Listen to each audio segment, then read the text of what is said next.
The following show features reviews from wildly unprofessional critics operating without the supervision of professionals. The thoughts and opinions held by these individuals are not to be taken seriously and do not come from a place of intellectual integrity. This show doesn't reflect the opinions of Criticless or its users. Viewer discretion is advised. It's time to finally stop the constant flood of filth and propaganda coming out of Hollywood. Fill the airwaves 24/7 with that garbage. We gonna do the same thing. I'm still here, you shit eaters.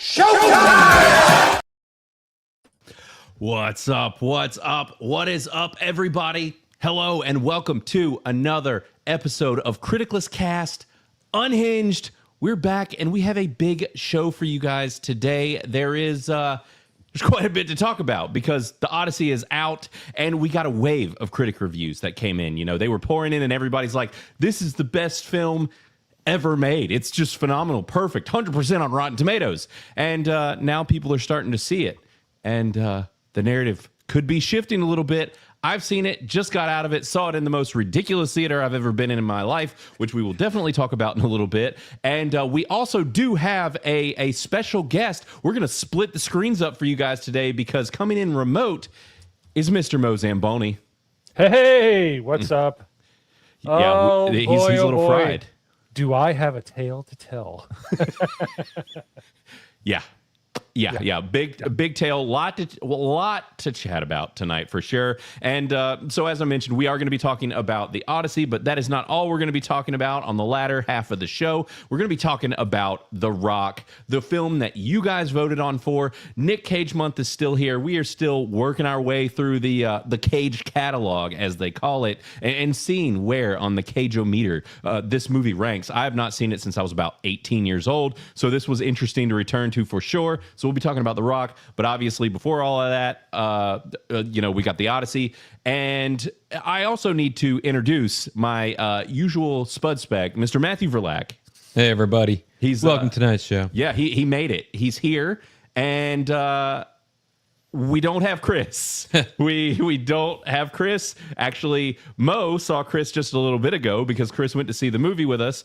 Before the film started, Chris was like, guys, I'm a little worried. I'm not feeling too hot. I can't hear in my right ear, and I'm having like vertigo, and I'm a little dizzy. What? Yeah. And then to add insult to injury, we went into a Dome IMAX theater. Yeah, that had to be brutal. I can only imagine he was on the verge of vomiting for a large portion of the film. So we all were. But yeah, he was there. Yeah. But Mo and I walked in and started stumbling when we walked in and nothing was on the screen yet. Like, it is the most disorienting thing I've ever done. Really? Yes. Yeah, it's wild. Mo caught like an old lady falling down some stairs. Or Chris did. Good job, Mo. Somebody Good job. did. Like, she was like stumbling and going down the stairs. It was a whole thing. So like, yeah, it's Dome IMAX is weird. We'll definitely talk about that more in a little bit. Not a lot of folks have access to them. We figured we'd take the risk. And I'll say you do get used to it. You do to a degree, but it is sensory overload to the max. Especially for a 3-hour movie, I can imagine. Yeah. It's a lot. It's a whole lot. But as usual, what is up to the chat? Hello, everybody. I know we're streaming later. This is a different, time for the show. There's a lot of other people streaming right now, a lot going on. So for those of you that are making it, hanging out with us here, we are really glad to have you. And I actually just messaged. I was curious if he was going to be talking about it. I don't want to say anything, spoil anything, but I did text Jeremy Griggs right when we got out of the movie. And I was like, I need to hear from the biggest Christopher Nolan shill out there. I need to know what you think. Yeah. But this was my opinions. I won't spoil it yet, but I gave him my thoughts on it, and he did, I think, text me back. So I think he's streaming as well currently. But anyways, glad to have everybody in the chat. I see a lot of you guys. I see Quagmire in here for Fiverr and just says, hail all. And I'm sure Quagmire is going to be disappointed that the little brown boy is not here, but he is sick. It seemed, Mo and I saw him, it seems that Christina might be transitioning back into Chris. He was looking very Chris, you know? So no wig, none of that. So Yeah, I think all the Elliot stuff caused him to change his mind. right. Yeah, it was all the Elliot Page stuff. He's like, I might have gone too far, guys. I might have taken this a little too far. So yeah. But we hate that Chris can't be here. Miss you, buddy. And he might be dropping his review in Criticless. We'll see. I think he's just currently undergoing not vomiting, I think is pretty much the whole deal here, because he was definitely a little glonky when we got out of the theater.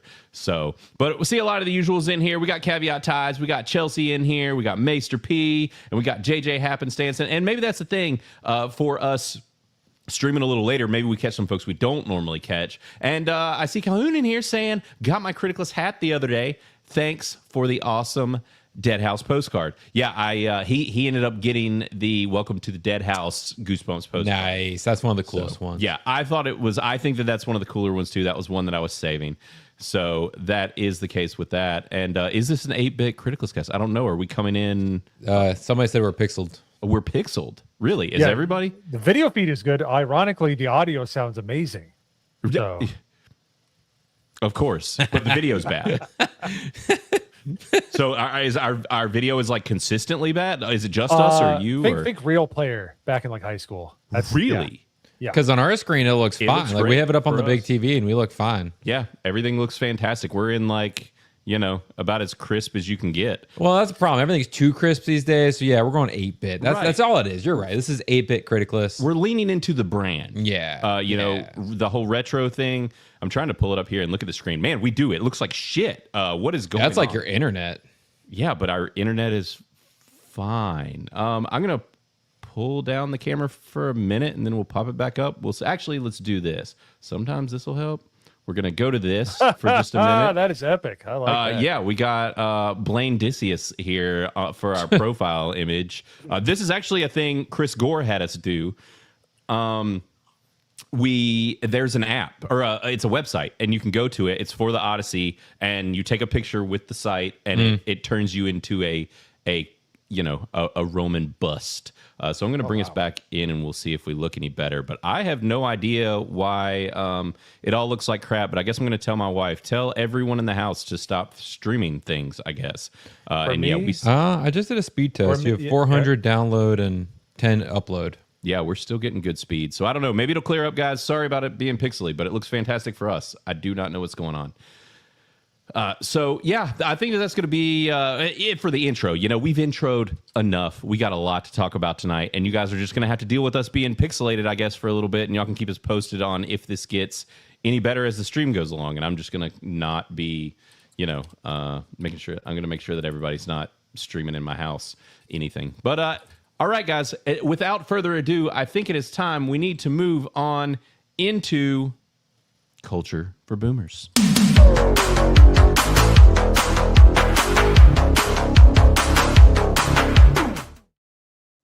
All right, we got our Culture for Boomer screen here, and let's see. I never do it like this. Let's see. Oh, nope, there goes Mo. That's a no Mo. Little Mo. None of these. I should probably set up a better one of these. Oh, there we go. Perfect. Almost like you've already done this before. Yeah, right. Almost. There we go. I got it. It's perfect. So I was trying to decide where to head, keeping things light. Didn't want to overdo it, for today because I knew we had a lot to talk about. And there's not a ton of cultural things necessarily going on, but there was a cultural moment that just happened a couple days ago. Mm-hmm. Are you guys familiar with the streamer Sneeko? Yes. Yeah. Loosely. Yeah. So he's around. He's doing his thing. I don't know a ton about him, but he went live with Alex Jones. And if anybody knows anything about Alex Jones, he's the most ridiculous human ever. Sneeko, also a little bit ridiculous. Well, Benny Johnson watched it. Apparently, it was absurd, and he clipped out some of the best moments. And I figured I'd show them to you guys because this shit's insane. It is absolutely absurd. And the fact that this hasn't been all over the internet is ridiculous. Everyone should see this. They're probably trying to scrub it for some reason. It is the most clippable, memeable shit I have ever seen. And I'm just going to say, you're welcome for me showing this to you. Sneeko and Alex Jones just did a debate, and it is the single most unhinged thing you've ever seen on the internet. It is also the most entertaining thing you've ever seen on the internet. Try not to laugh. Impossible. The manifesto, they're Mexican white nationalist cat boys. So Durka Muhammad Jihad. it's stuff like that. What do you want me to tell you? I'm your friend, like the Quran says, and then stab you in the back? The Quran doesn't say that. How about I become a Shiite with you, and we take swords and cut our heads, and for 8 hours I just marching like That's wrong. That's wrong. That's wrong. Or I could be a megachurch Christian with Kenneth Copeland drinking my blood. I could be with Erica Kirk shooting fireworks off my ass and twerking. You want me to do that? Small minority to demonize 2 billion people. Ladies and gentlemen, the weasel from Connecticut, the mighty Mongol, the amazing, all-powerful, sneaky Allahu Akbar! Sneeko. Allahu Akbar! You don't even have a brain. So what makes you think you can deport You me? gotta have a brain to be So able to what get makes you knocked think out. you can deport me if Sean Strickland can't knock me down, huh? You can't stop me. I'm coming. Okay, really? I'm coming. Yeah. I'm coming. Durka Muhammad. Allahu Akbar! Wow. The women. The slavery that we take the women as sex slaves. And inshallah, inshallah, you become Abdul Alex Jones. His eyes. I think he might be having a seizure.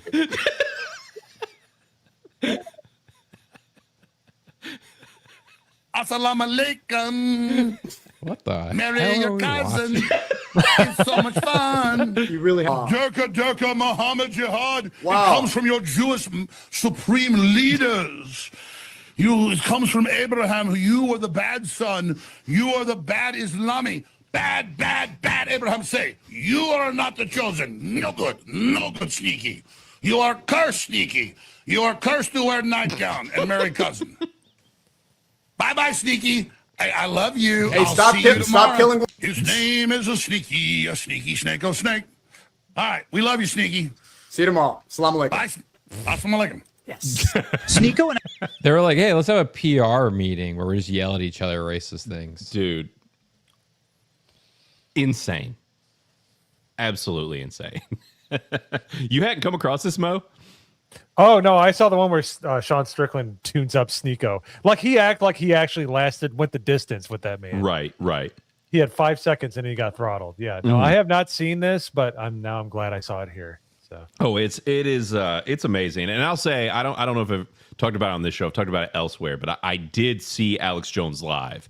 I ended up at a speaking an event type deal in Texas, and he wasn't even supposed to be there, and he just walked in and was there for the entire event and talked through every panel, and it was easily one of the greatest highlights of my entire life. Chris and I were both there. We were both shocked when he came in, because he came in smoking a cigarette indoors, gave zero shits. Yeah. Wow. Just wild. He the whole show was amazing. So I'll just say, like, whatever your opinions of Alex Jones, he is an entertainer to the max. Oh yeah. The dude is freaking hilarious. He's one of the funniest people. And that whole scene and him just doing like just Yeah, you gotta do the eyes too somehow. Like you wouldn't be able to see it if I tried that, but yeah, it's pretty phenomenal. I saw this clip and just legit could not stop laughing, and so I figured I'd show it to the rest of you guys because it's ridiculous. And I did see some supers I wanted to pull up here really quick because I saw some memberships got doled out. We got J Doge in here with 5 gifted Criticless Cast memberships. Brother, thank you so much. We love to see it. And to everyone that got one of those memberships, welcome to the cult. We are really glad to have you, and I want to run a clip. Maybe here we go. But yeah, we really appreciate it. And everybody, welcome to the cult. and I see the others. We'll pop on those in just a few minutes, but I want to keep trucking here. So I wanted to bring this up because you guys know how I feel like Mo. Some of these have probably caught his opinion, probably or not opinion, but his eye. I feel like honestly, you too, Matt. Like y'all see those videos where people are like, here's like a cool job. Here's a hack of like a business you could buy, something you can get into and do. Yeah. You know what I mean? Yeah. You ever see those? You see those, Mo? Oh yeah, of course. Yeah. And like easy. Yep. Right. Like you ever see one that's like, I might do that. Like I might buy like a laundromat or something and like run one. I would love to. Yeah. I still would love to. You ever seen one, Mo, that you'd actually do?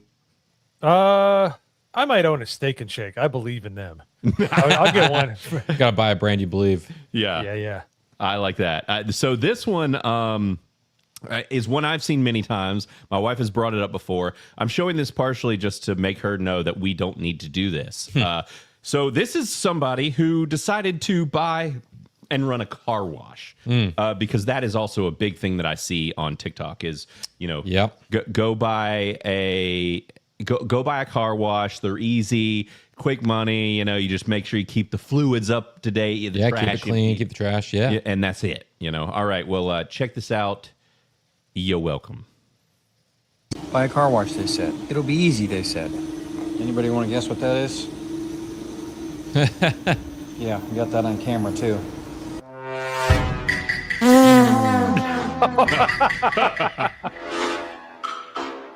People just are disgusting.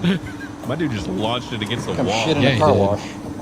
At a car wash where you've got water to clean it up. Yeah, I didn't even spray it off or anything. If anyone knows this guy, be sure to shame him privately Straight and up publicly. put on blast. This is not normal Oh yeah, behavior I'd have that for posted a around all over the grown-ass place. Man.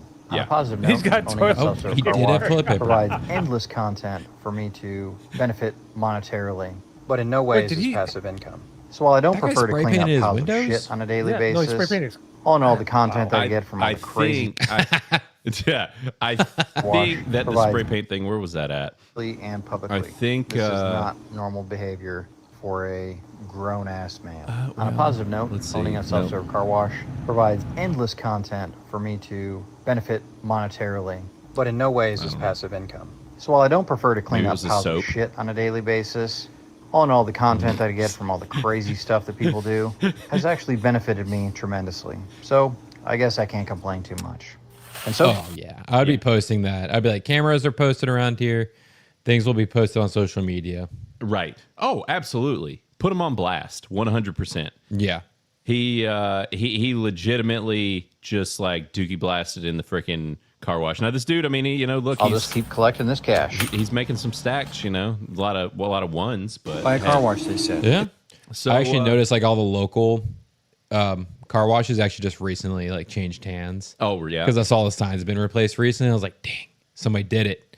Somebody went and bought out all the local ones. Right. Yeah, it's supposed to be a moneymaker for sure, but that's kind of I don't know if I would do it, but I do see. Okay, for the very first time, our stream is lagging.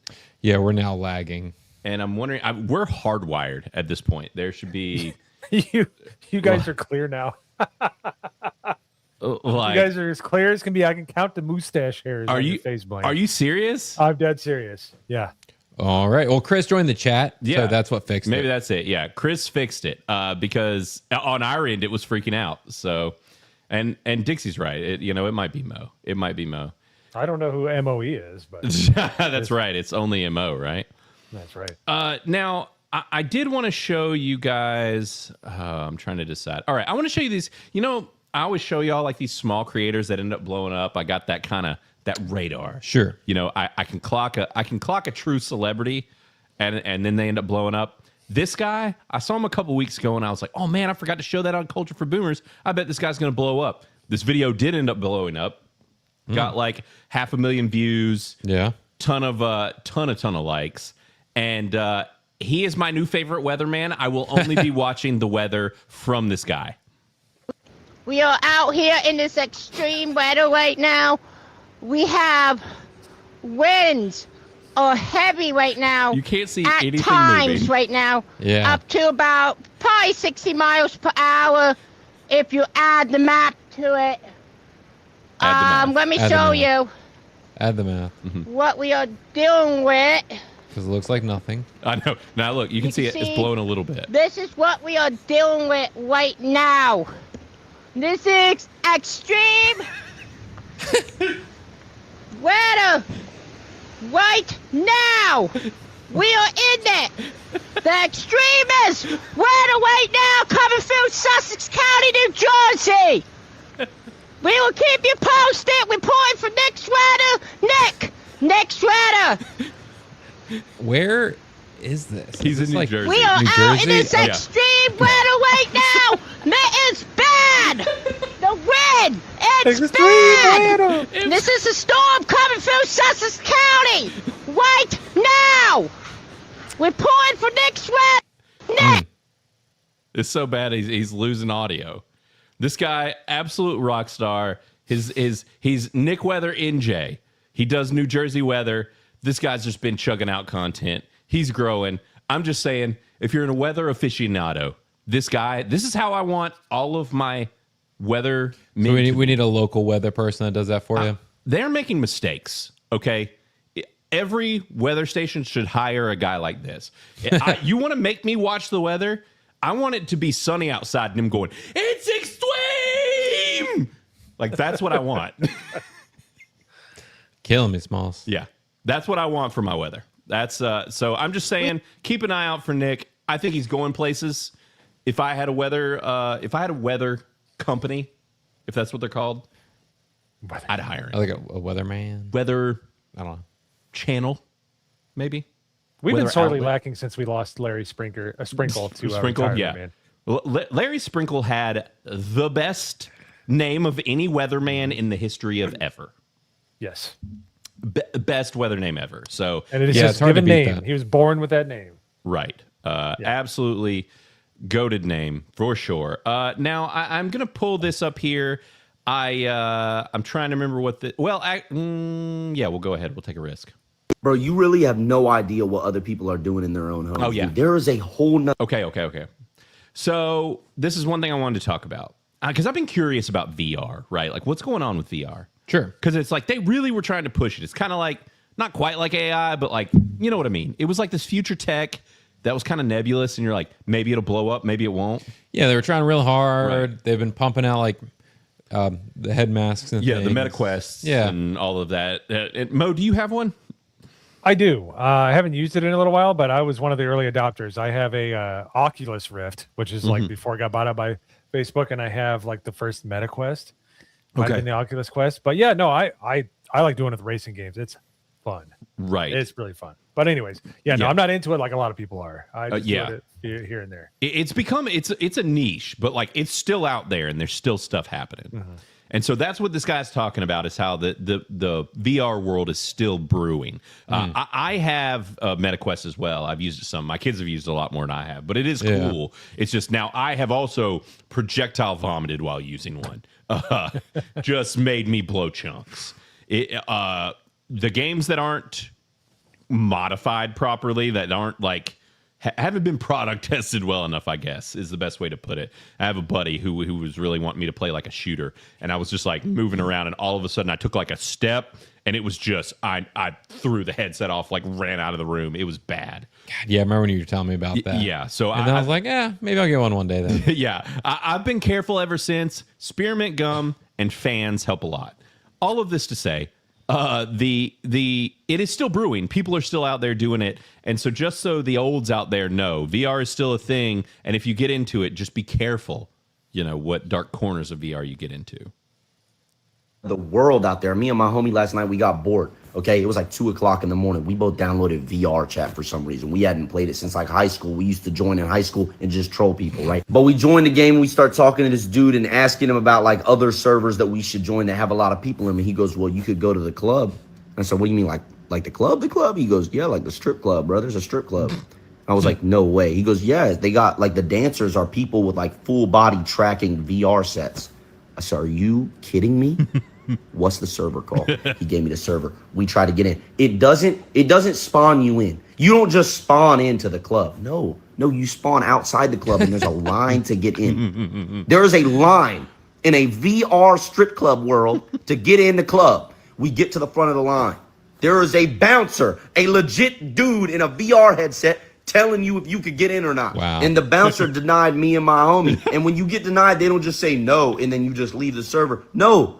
They click a button or some shit and you get locked in a box. So every time you join that server, you're just in this empty queue. So we join a different server. Go. Bouncer locks me in a box. Bro, we got booted 5 times, bro. What type of club are we running here? Like, there's people out there pretending to be bouncers in a VR world for hours on end on a Sunday night, bro. There's people out there with full body tracking VR suits dancing on a pole for free. This is a real thing. This is mind blowing, bro. You really have Like, how do they pick people to bounce? Right. I don't like. Was his avatar dumb looking? So they were like, "You're not welcome here. You look dumb." I think I have a theory about this.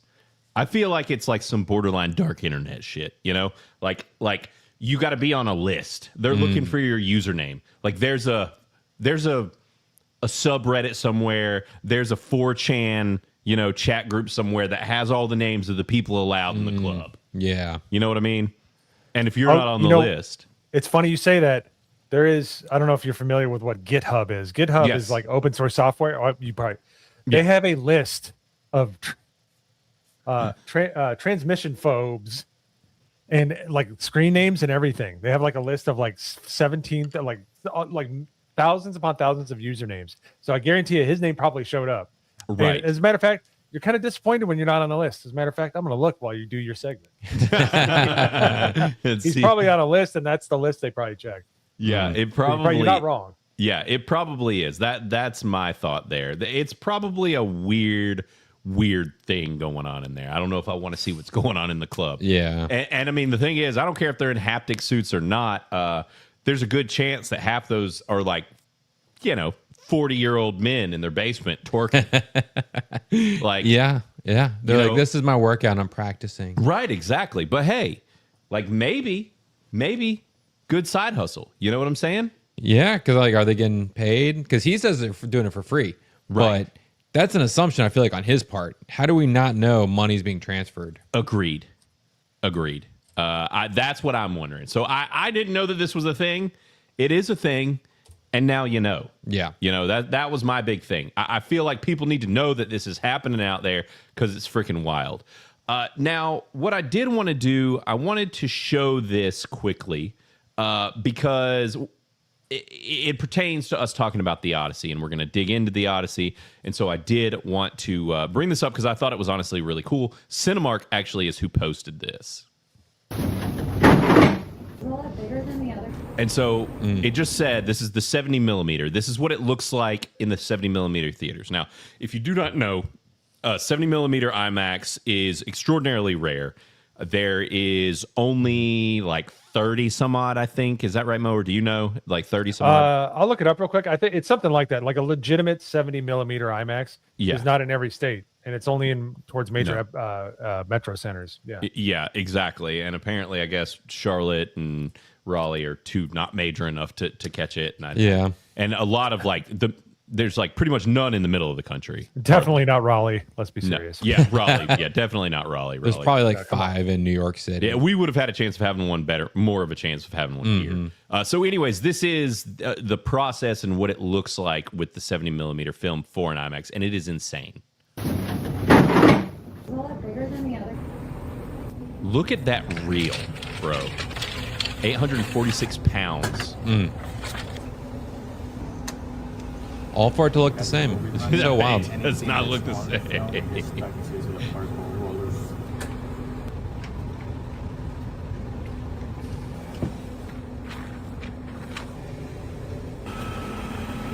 Just the process of this, the machine. Freaking cool. It's pretty rad. Like, it is pretty cool. I kind of hate that we've moved to digital because there is something definitely special about it. Yeah, especially the way it just sounds like the right. So 25 locations across the country, and the closest one is Atlanta for us. Wow. Right. Freaking Knoxville has one. What is up with that crap? Who cares? Knoxville? Yeah, Knoxville. That's wild. What? Yeah. Well, I'll tell you this. I don't feel like going to Knoxville, and I'm definitely not driving. I don't want to be in Atlanta ever. No, not if I can help it. There's no real reason to be in Atlanta. Well, But- it's not Atlanta. Let's be serious. It would not be in Atlanta. It's in Buford, wherever that is. Okay, That sounds okay. a lot more inviting to people of our ilk. Right. That's right. You're not wrong there. You are not wrong there. So yeah, but I did think that this was super freaking cool. We kind of, because where our theater was and the type of theater that we were in is also still very interesting. Now we technically, it's not a 70 millimeter, but it is a full IMAX. It is like the biggest screen, and it was on the list of like true IMAXs. The only thing is that it is also domed, which is kind of also the downfall. I wonder how that works. Like, I guess it's a special projector that like stretches it some. No, I think it's, or the screen's just the screen is curved? just domed and it's curved, and so it's projecting onto it. So Yeah. there is some slight distortion like on Okay. the edges, Yeah. and like, but Yeah. but And Well, this go is ahead. what it was meant for. This Right. is what this 70 millimeter was for, Yes. educational films back in the day and things like that. They just only started shooting movies on those in the last 20, 25 years.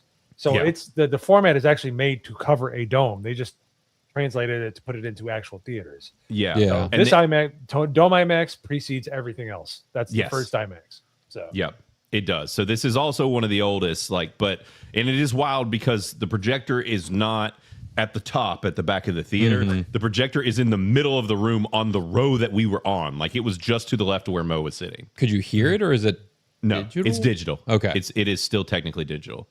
So it is very interesting.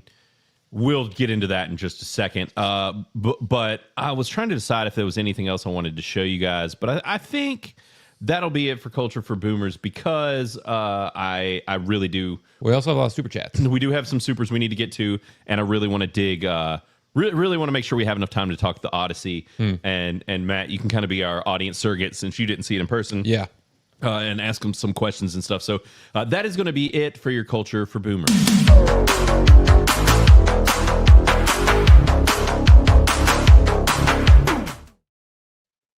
And it is time to talk about the Odyssey. I know that that's what a lot of people are curious about, are here for, are interested in hearing the takes. And Mo and I have not talked publicly anywhere about this movie yet, or our thoughts about it. You know, we've pretty much just gotten out of the theater for the most part. And I am going to put up, let's see, the spoiler-free bumper, or whatever you want to call it, overlay up here. Just so everybody knows. And I did want to hit up some supers here really quick. We got ZenCats3 for $4.99 and says, receive my t-shirt order and goodies, stickers, Goosebumps postcard, Criticless button. Thanks. Nice. Love the packaging too. Heck yeah. Let's freaking go. Yeah, Mo's wearing his. I'm wearing mine. I think that this is my favorite Criticless shirt. Oh yeah, that's your favorite. This is a really cool one. It's up there. The tentacle one's Yeah, the tentacle one's like my favorite. yeah, everybody loves the tentacle one. I think that this one's kind of a sleeper just because the back is awesome. Yeah. But all of our shirts are honestly really Yeah. I mean the tiger. Oh, yeah. The falling sun one. That's the one that Mo's wearing. Yeah. That's a super cool one. So yeah. yeah, Yep. No, I you're love the good, man. teal one that has the "They Live" on the back, the "They Yes. Live" skull that you see Yep. at the beginning of every episode here. Yeah. They're all awesome, and they're all comfortable to wear in this extreme freaking heat. dude, they are like not. You don't sweat a lot, but they're thicker. Like I've gotten some that are similar, but they're still a little thinner than these are. Yeah. These aren't like so thin that you're like, when I take this off, I'm gonna like poke a hole with my thumb through the back of the shirt. And they hold up, man. I've been wearing them since you got them. Right. And it's been 3 years. now. 4 years. And I wear them like at least every other week. Same. I wear So mine. and I've not worn through a single one yet. Because of all the streaming, I wear mine every single week, which is also why we did screen printing. Ours aren't graphic tees. Yeah. They're screen printed tees, which nobody does because you can't buy screen printed tees to order. So we have them in bulk here, so that's why I send them out. But yeah, Zencat, really glad you dug it and dug the packaging and all of that as well. And thanks for supporting us, because it means a lot, man. A bunch of you guys placed orders, a lot of y'all got stuff, and I freaking love it. It's been great just getting to make all these runs and package up all this stuff and really start to turn some of this money. Yeah. I'm sure it feels good like showing up at the post office and be like, Yeah. here's 10 packages or whatever. Right, exactly. It is definitely cool. And our packaging looks super cool, so when people see it, they're like, huh, this is cool. Yeah. So we got another one from Quagmire for 10 and says, my brown boy really just missed me. Play. That's why he's not here. Jokes aside, you guys are the best. You all make my day every day, from FNT to the best show of the week right here. Let's freaking go, Quack. Let's go. Hell yeah, you're the man, dude. And yeah, this community's great. All the shows, everybody that's kind of got their things going, and I'm glad to be a part of it. It's been wild because I didn't know about any of these people in this space at all before starting this. Yeah. Literally, I remember sitting down with Matt and like slowly learning about everybody in this space. Yeah, we were just digging through internet, just Yeah. trying to find people to connect with. Yep. And Matt Kadish was a big one from Salty Nerd, who was Yep. like, sent us a list and was just like, these are all the people you need to make friends with. And we were like, all right. And so that's what we've been slowly doing. But Quag, thanks for the 10, dude. And I'm sure Chris misses you as well. I can guarantee you that he wore that wig just for you last week. So he was definitely leaning into the meme. My Dixie with a member message for 10 months. Let's freaking go, dude. That's the man right there. 10 months, My Dixie, and said, stupid YouTube, I have to delete this account after 10 months as a member, but fear not, I'll start over and rejoin as My Dixie Wrecked 5. Hell yeah. Joining the... Sucks you have to delete your account. Yeah. I don't know why, but that sucks. I wonder what happened. I don't know if it's like lost a login or... But he's able to log in. He's here now. He could be logged into like one device that he can use, kind of a thing, but he can't get into others or something weird. That's the only thing I could guess as to why you'd need to get rid of one. But dude, that sucks, man. Well, we'll be looking out for you when you become My Dixie 5. Follow up with the next one. Yeah. And yeah, we got another one here, and My Dixie 5. And love to see it, dude. Thanks for joining up again. And we do appreciate all the support, brother, and glad to have you in here. And we got Jason Elson for 2 says, placed a Crit merch order. Easy, seamless, and discount. Hell yeah, dude. That's right. Yeah, and we're going to be running more discounts in the future. It seemed to go over really well, and I think everybody liked the Goosebumps thing. Yeah. And so I'm like, I'm going to start doing more of this kind of thing, like other cool stuff. Like I was just trolling people for a little while there, just putting weird shit in their orders. Like if I remember right, who was it? Somebody I put like one of those vibrating bugs in their package. I think it was Caveat Ties, you know, those little bugs that like jitter around. Yeah. I think I put that in Caveat's order. I put random stuff in these orders for sure when you guys place them, which I love to do. And I do need to pull this up really quick because it's Chris Kaus for $50 freaking dollars, and he says, as the most consistent reviewer on Criticless, I of course dropped my Odyssey review. Can't stick around for the chat. I'm an old man. Love y'all and Quag. So hell yeah. Nice. Thanks for the 50, Chris, and we will miss you, buddy. Hate that you're not here on the show, and I'm sure that Mo is really sad that he's not getting to sit next to you on the couch for some kind of weird homoerotic moment.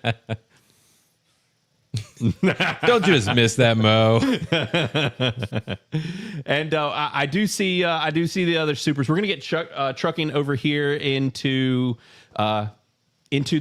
talking about the Odyssey, and I didn't want to pull it up. It was Caveat's order, and he said, yes, I got the bug. My son loved it. Nice. So, hell yeah. Those bugs are super cool. And I was like, I bet the Caveat household will like this little bug. It's pretty cool. So we use it, and our dogs are terrified of it. Yeah, our dogs were terrified of it. The problem is we had a handful, and my son left them all on and put them in like a basket or something, and they all died. Yeah. So now we just have like fake plastic bugs in a basket somewhere. Yeah. Well, I say that. The bird dog, unamused. Doesn't give a shit. Does not care. Pitbull, terrified. Yeah, I didn't know pitties were such scaredy cats. Pits are absolute scaredy cats. Yep. People that they think big tough dog, they're scared of fucking everything. My 4-year-old scares my pit. Yeah. Oh yeah. I'm like, all right. Yeah. Come on. I can walk in the room wrong and it will scare the dog. Yeah. Just like, what is going on? You're more jumpy than my wife. So, all right. We got to talk about the Odyssey here. It's freaking time. I don't know about you guys. I guess first off, let's talk about overall, like where we were sitting, like mentally with this movie. Were you? And I guess I'll start with you, Mo, and then we can kind of work down the line. But like originally, when this was announced, all of that versus over time and then up to us seeing it. Like, where were you with this movie? Were you excited at all to begin with all of that? Well, I was when we saw the original trailer. where we saw Agamemnon's armor with the vertebrae, which is still cool. Yeah, it is. It's still a cannot badass armor. under quote. Yeah, they called him Batman. He kind of looks like Batman. He's still like there's certain parts. Anyways, He's cooler looking than Batman. Where I honestly. was in my headspace is I was like, oh, it's a Nolan movie, cool. It started degrading as soon as we found out more and more who was going to be in the movie. Even the rumors, I'm like, well, okay, whatever. In mental headspace, I was just kind of tired of hearing all the junkets, having Lupita and Elliot and all this stuff being put out there. It was really kind of put me in a mindset of, you're not going to get my best foot forward and expecting the best out of this movie. So they themselves putting that out there put me in a bad mindset. And I try to remove myself from that. But truth be told, considering what else happened in this movie, it's just like they didn't let me free myself from that thought process. Right. So the press, I'm just the saying press tour didn't allow us to separate. No, and I tried to with every movie because we were all worried about Top Gun Maverick when it came out, which is silly to think now. Yeah, we were at that point because of the Taipei on the jacket. They took it off and we're like, oh, great, another one of these. Turned out that was not the case whatsoever. But I don't. Yeah, so mentally, I was a bit tired of all their bull crap. So that's where I was. Okay, I was a bit south of center, if I would say so. Yeah, for sure. And Matt, where were you? Were you even? I'm just indifferent to this movie. I didn't see his last movie either. No, you didn't see Oppenheimer. I just feel like his movies are just overbloated and overhyped, and I just don't have interest in watching 3-hour fart smelling movies. And that's just what I feel like he does with his movies. And everyone's like, "Oh, they're so beautiful, though," and I'm just like, I get it, but I don't care. Right. So this one is another movie I'm just not going to see. Okay. Even if everyone was raving about it, I'm not going to see it. Okay. So that is where I stand with it. I've always standing with it. Even if it was, I like the story of the Odyssey, but it's not one I'd also run out to watch. Even if somebody else directed it, I don't think this is a movie I'm going to would have ran out. If you're like, Edgar Wright directed, I'd be like, maybe I could see that because that's a weird movie for him to direct. So yeah, this is just like a no-go for me. Okay. And then with me, I guess if you haven't heard me talk about it in the past, I was in the same boat as Mo. Like at first, quite excited. Was like, thought this would be pretty cool. Yeah. I like Nolan. I will say in certain ways I've cooled on Nolan, especially after going back and watching his Batman trilogy. I've cooled a bit, which is a little controversial, I know. But I'm telling you, I'm just saying, read my review, no lies detected.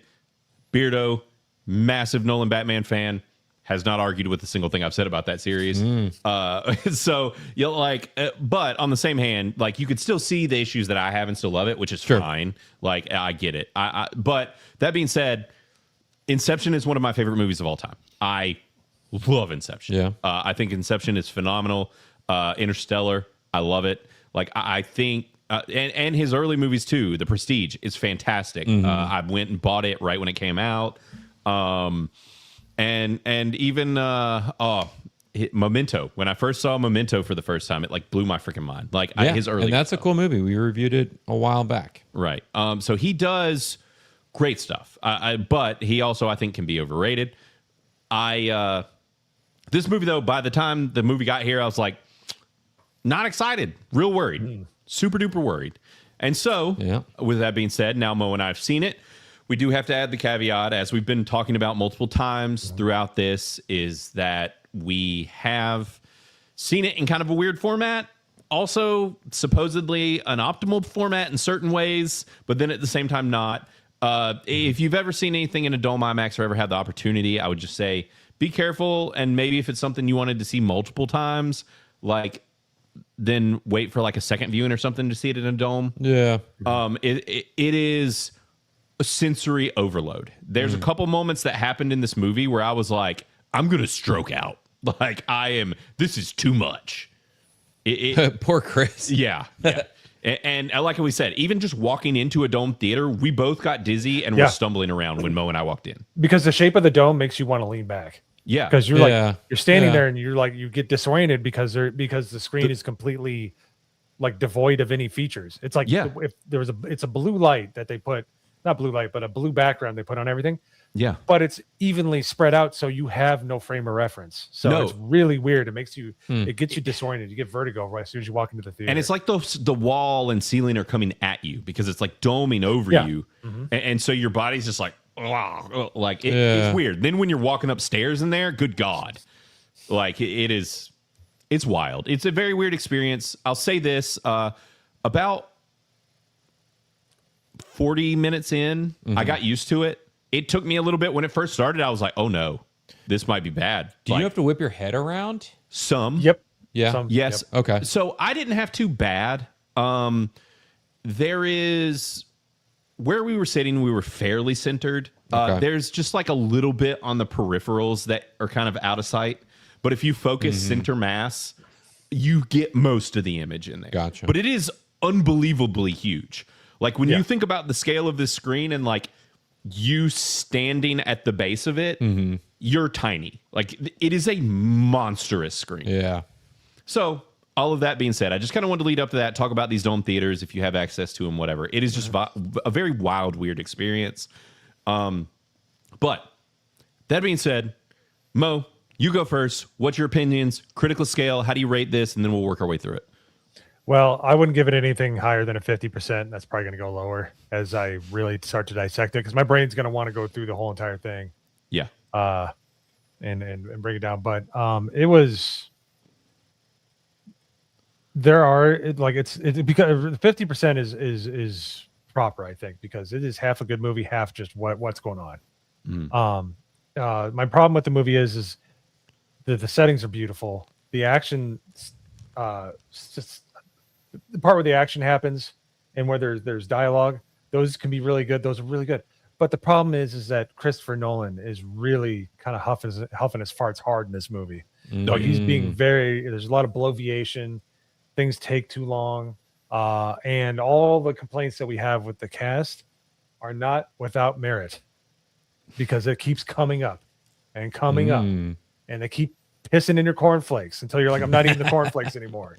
You know, you're just like, it is really just what we all worried this movie would be is what came to pass as far as I'm concerned. As the pissing in the cornflakes analogy, it's the thing is, and you'll hear a lot of people say, they'll be like, oh, well, Elliot Page isn't in the movie a lot. It's only a little bit of screen time. Oh, Helen of Troy, only a little bit of screen time.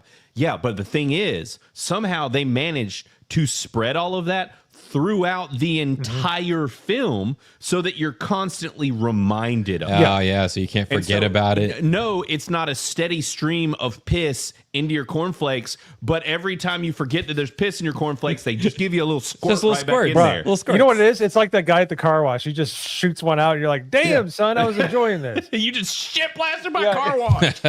Didn't even wipe it up. Yeah, you didn't. And so I'm trying to decide where to piggyback from there, if I should just give my upfront thoughts and then go from there. I am 100% with Mo. What You're gonna be like, it's 100%. No, I'm 100% with Mo, not 100%. All right. My opinion has been slowly going down lower and lower on this movie. This film is mediocre at best, quite bad at worst. Yeah. It is not a heinous, but like there is a reality in which I would not be scared to give this a bogus. Okay. Like this reality that we live in. Yes, this reality currently that we live in could be one of those. I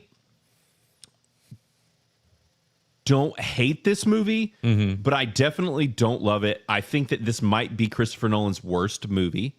What? All the critics were saying this was his best movie ever. Dude, yeah. Yeah. No, I think maybe next to like Dunkirk, it's down there. But that's the thing is that like it's not a terrible film. But the biggest thing with Nolan too, I think, is like Nolan has become rather notorious for like giving you new things, letting you experience things new, showing you new imagery, giving you an experience in a way that you wouldn't, even with Oppenheimer. Sure. Like he gave us Oppenheimer, you would have expected that to not be as interesting as it was. That movie should have been much less interesting.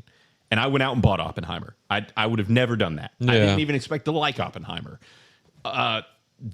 I see Odysseus talking about Tenet. I actually really like Tenet. I think over time Tenet is going to age well. I think it was somebody just said that on a show I was on the other day. Maybe it was Main Event.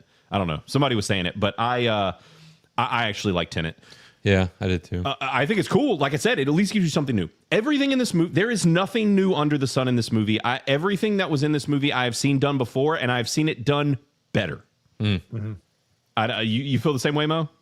Yeah, and there are some good, like, I kind of like the action sequences a lot. Not to spoil anything, but there are some good, like, there's some things that'll scare the crap out of you, and they did a good job. Like some good actual well done jump scares, not like cheap ones. I keep hearing people say that. I think it's because I've been watching a lot of horror lately. None of it got me at all, and I was like, "Oh, this is kind of lame." Boy, it got me. The one scene I was like, "Oh, yeah." But no, and I saw Odysseus bring it up earlier. It's like, is it the movie or all the crap surrounding it? No, it's the movie doesn't let you forget about the crap surrounding it. That's the problem. Yeah, they keep putting your nose in it. Like, you'll forget. You'll get into it, and then they're like, boo. They'll I don't want to spoil it. Especially Elliot. At that point. Elliot is like Elliot is the crux of the film. Yeah, she is like a wet fart that lingers. Yeah. Like, it just keeps the smell is present. The casting is so terrible. It is. Well, there are because you get to see how short Matt Damon is in a lot of shots. You're like, he looks a little teensy. There are. Elliot Page keeps coming up. Without spoiling too much, you might or might not have already heard. Everybody thought that Elliot was playing Achilles. Yeah. Elliot is not. Okay. Achilles is not in this movie. Achilles is barely mentioned. One time, I think. Right, Mo? No, I can't even remember when he was mentioned. Maybe amongst the greatest warrior. It was like a passing comment. It wasn't even an important comment. I think it was John Byrne. Thought he's like, Achilles. Yeah. He was cool. He's a cool guy. Let me tell you something. Yeah. No, dude. So Elliot does not play Achilles, but Elliot plays a completely made-up character that this entire film revolves around. Yeah, like it is a made-up character. Yeah, and they reference it ad nauseum. Like, you might not see her a lot, and I'm gonna call her. Screw you, people. If you get annoyed with it out there. Because that's what it is. I can't. Even in the movie, it's just ridiculous. They obviously modulate her voice and stuff. You can tell, Yeah. Because but without let's take Elliot Page out of it. The character that she plays in the movie, is annoying and keeps coming up, and there's no reason to. Odysseus wouldn't care. That would be a fart in the wind to Odysseus. Yes, his own crew was a fart in the wind to him. Sure as hell, this person would not even matter. Elliot Page's character at one point is referenced as being like the greatest warrior, some shit by someone. I'm pretty sure Odysseus. Always. Yeah, and it doesn't matter who brought it up. They were wrong. And that's the thing. As Crisco put here, not part of Homer's poem, but technically was in the Aeneid. But either way, completely unnecessary. Did not need to be in this. It is. I just, the more I think about this movie, the less the score is shit. The score in this movie is terrible. Really? I deeply dislike it. There are parts in this movie where it is distracting. And if you don't know, the whole thing is that Nolan literally said, I don't want to do an orchestra or any kind of large instrumentals because it didn't exist in the time. But yet a full-blown modern transactor does, and we're going to race swap half the freaking cast. And Travis Scott. Yeah, the Travis Scott one was Travis Scott's character is stupid in this movie. So he's actually in it? He's in it. He's the first character you see and the first voice you hear. Wow. Interesting. There is so much that's jarring. There's a guy played by a Middle Eastern actor. I do not remember his name. Nolan has worked with him before, and it's so funny. Mo literally leaned over to me and said to me what I was thinking. This dude's acting is shit in this movie. It is atrocious. He has no range. He cannot deliver his lines. And it's abundantly apparent that this man has been hired to this movie because of what he looks like. Because there's no redeeming qualities of what he offers. No. He's terrible. It's so wild.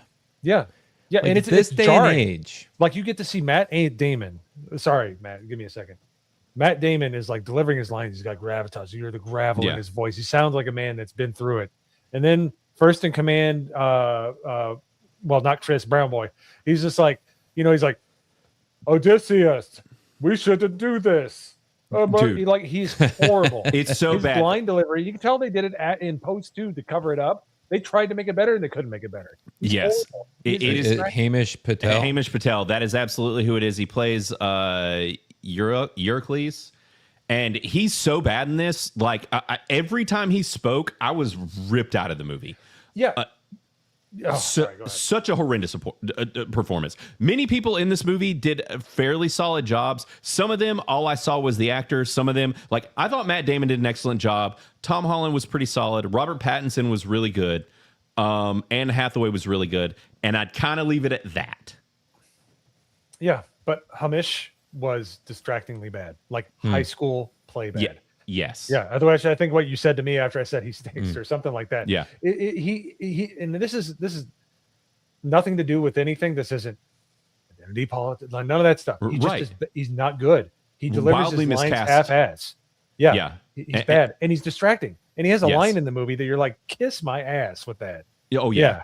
Yeah. And all of this is not to mention that it does have modern dialogue. Sometimes it bothered me, sometimes it didn't. It really bothered Mo, I know. The accent bothered me overall. The accents were like Midwestern. Yeah. Midwestern accents. It was weird. They're like, hey, I'm a suitor, and then they use terms They like didn't put F any off in the don't you movie. knows. Like, it's just bad. It's like it's Yeah. current day, like you're in downtown freaking Dallas. You're gonna hear people Right. talk like this. Right. And you're gonna get about the same collection of people. Oh, Yeah. dude. I can't wait till we got to get into the spoilers at some point because I Right. want to talk about some of the lines in this movie that pissed me off. There's some bad. I was trying to decide if we were going to talk spoilers or not. I'm still. Oh no, we don't have to, but Yeah. I mean, I'm going to At some tomorrow point. regardless. But Right, with I'm gonna Jay. keep it in. I'm gonna keep it. We'll, Unlike we'll keep the Hamish, spoilers in on this one, and then we'll talk with Jay. Unlike Yeah. Hamish, I'm gonna keep it. I'm gonna keep it in. I'm gonna let it. I'm gonna unfurl my hatred and let it come out on the screen as opposed to, hey, I got a paycheck. Who cares? Like Right. Hamish was by far the worst part of the movie. And I mean, yeah, honestly, he's distractingly bad. Yeah, it's painful. Is he in it a lot? Yes. Yeah. Yes. Too much. Way too Too much. much. Okay. For being so bad. Horrible. Yes. But I'll say, so like my biggest thing is watching this. I'm like, Christopher Nolan was like, and this is so fucking Christopher Nolan. He's like, hey, the Odyssey, this like mythical tale, all these gods and monsters, and it's a tale as old as time. It's really cool. What if I took out all the cool shit? What if I just took it all out? I heard a lot of people say that. That's this fucking movie. I'm going to take all the cool stuff out and make it fucking shitty. Fuck this movie. Oh, so I'm sorry. hearing bogus. Yeah, honestly, the more I think about it, the more mad it makes me. There are a lot of known events in this movie as far as the Cyclops. Thought the Cyclops was fine. Some people are making big deals about it. Didn't blow my mind. Honestly, also compared to, without ruining anything, compared to the original source material, they ruined all of the Cyclops scene. Like, it's changed entirely. Okay. I won't get into what actually happens during there, but they messed it up. There are other creatures. There is one specific set of creatures, I'll just say, if you know the Odyssey, that scene could have been the coolest scene in the movie, and it is one of the worst. It's shit. It sucks. Pisses me off that it wasn't good. Yeah. It could have been awesome. And it's for all the time that is wasted in this movie for 3 hours, because it's a 3-hour freaking movie full of a lot of fart huffing. Like, for this, one of the coolest possible scenes, he took out all the magic. All of the magic has gone from this world. This is extraordinarily grounded. And it is... Womp womp. I mean, outside of, yes, you see the Cyclops, and there is one creature moment that is arguably for me the best moment in the film, and it lasts about 10 freaking seconds. And so it's like, if you're going to leave in the Cyclops and some other creatures, then why would you remove the other magical or godly elements from the story? Either go all in or all out if you're modernizing or like grounding it. And that's the biggest sin of the movie. He doesn't go all in on anything. He's going in and out and left and right and up and down. He just doesn't know what he's doing in this movie. He's all over the place. That's why it's annoying. Agreed. There'll be times where it's like, I feel like we're really rooted in ancient times, and then something else will happen and it just pulls you right the hell out of it. Like I don't know if it's it's not a spoiler, but apparently these people don't know what people do on a boat or how the chain of command works. Yes. Yeah. Okay. And it's maddening. Even if you have a basic knowledge of how that works, it pisses you off. There's another issue here outside of them just like nuking all magic from this world. Sure. My other colossal beef is that like there are these moments that are supposed to be epic grand moments, and as I said before, like I've seen all this and I've seen it done better. Like I stand on that 100% to the point in which there are big epic moments and like battles and things that should be like these big grandiose things that I've seen done excellently without CG. I get it, Nolan. You don't want to CG like do CG. I have seen it done without CG and done superbly. There are wars and things in this movie that just feel very small and contained. Really? Very minuscule for this to be the epic that is trying to be. Yes. I think that there are some moments that just feel fine. Like I'm like from what you build this as, from this supposed to be being the epic of all epics, like this was pretty underwhelming. Yeah, the subject matter of this movie, he was too much for Christopher Nolan to handle. I hate to say it, but he wasn't talented enough to deal with this, because he just seemed like he was just kind of flying by the seat of his pants the entire movie because there was no consistency. Yes. You felt like you were getting pulled in different directions and not in a good way. Like, I completely agree. It was horrible. And then any of the stuff that you were worried about before you got into the movie, they keep jabbing you with it. They keep bringing it up at like every 20 or 30 minutes. That's what pissed me off about the movie. They wouldn't let you enjoy it. They had to bring you back into modern times to make you think about this bull crap. So it's if it fails, if it doesn't do as good, it's his own fault. I'm seeing multiple people saying we should just do spoilers. This is also an old story. So it is. Not this version. Not this version. This version is the new version. Okay, here's another spoiler-free one real quick. We don't necessarily have to do spoilers. It's your show. I don't care. Boy, do they focus on women that don't matter at all in this movie. Yes. They have like long, extended, freaking soliloquies, and they talk and they preach and they cry, and it's just like it totally brings the movie to a grinding halt. It's so freaking stupid, like the way that they you can tell what the source material is. Yes, I saw that. I agree. Change. Fuck it. All right, let's talk about this movie. Let's do it. Let's talk. All right. The scene that I was talking about that they fucking ruined and absolutely screwed up. Yeah. The sirens. Okay. Bucket of dicks. Really? Sucked. You see more booby riding on a jet ski by the beach. Yes.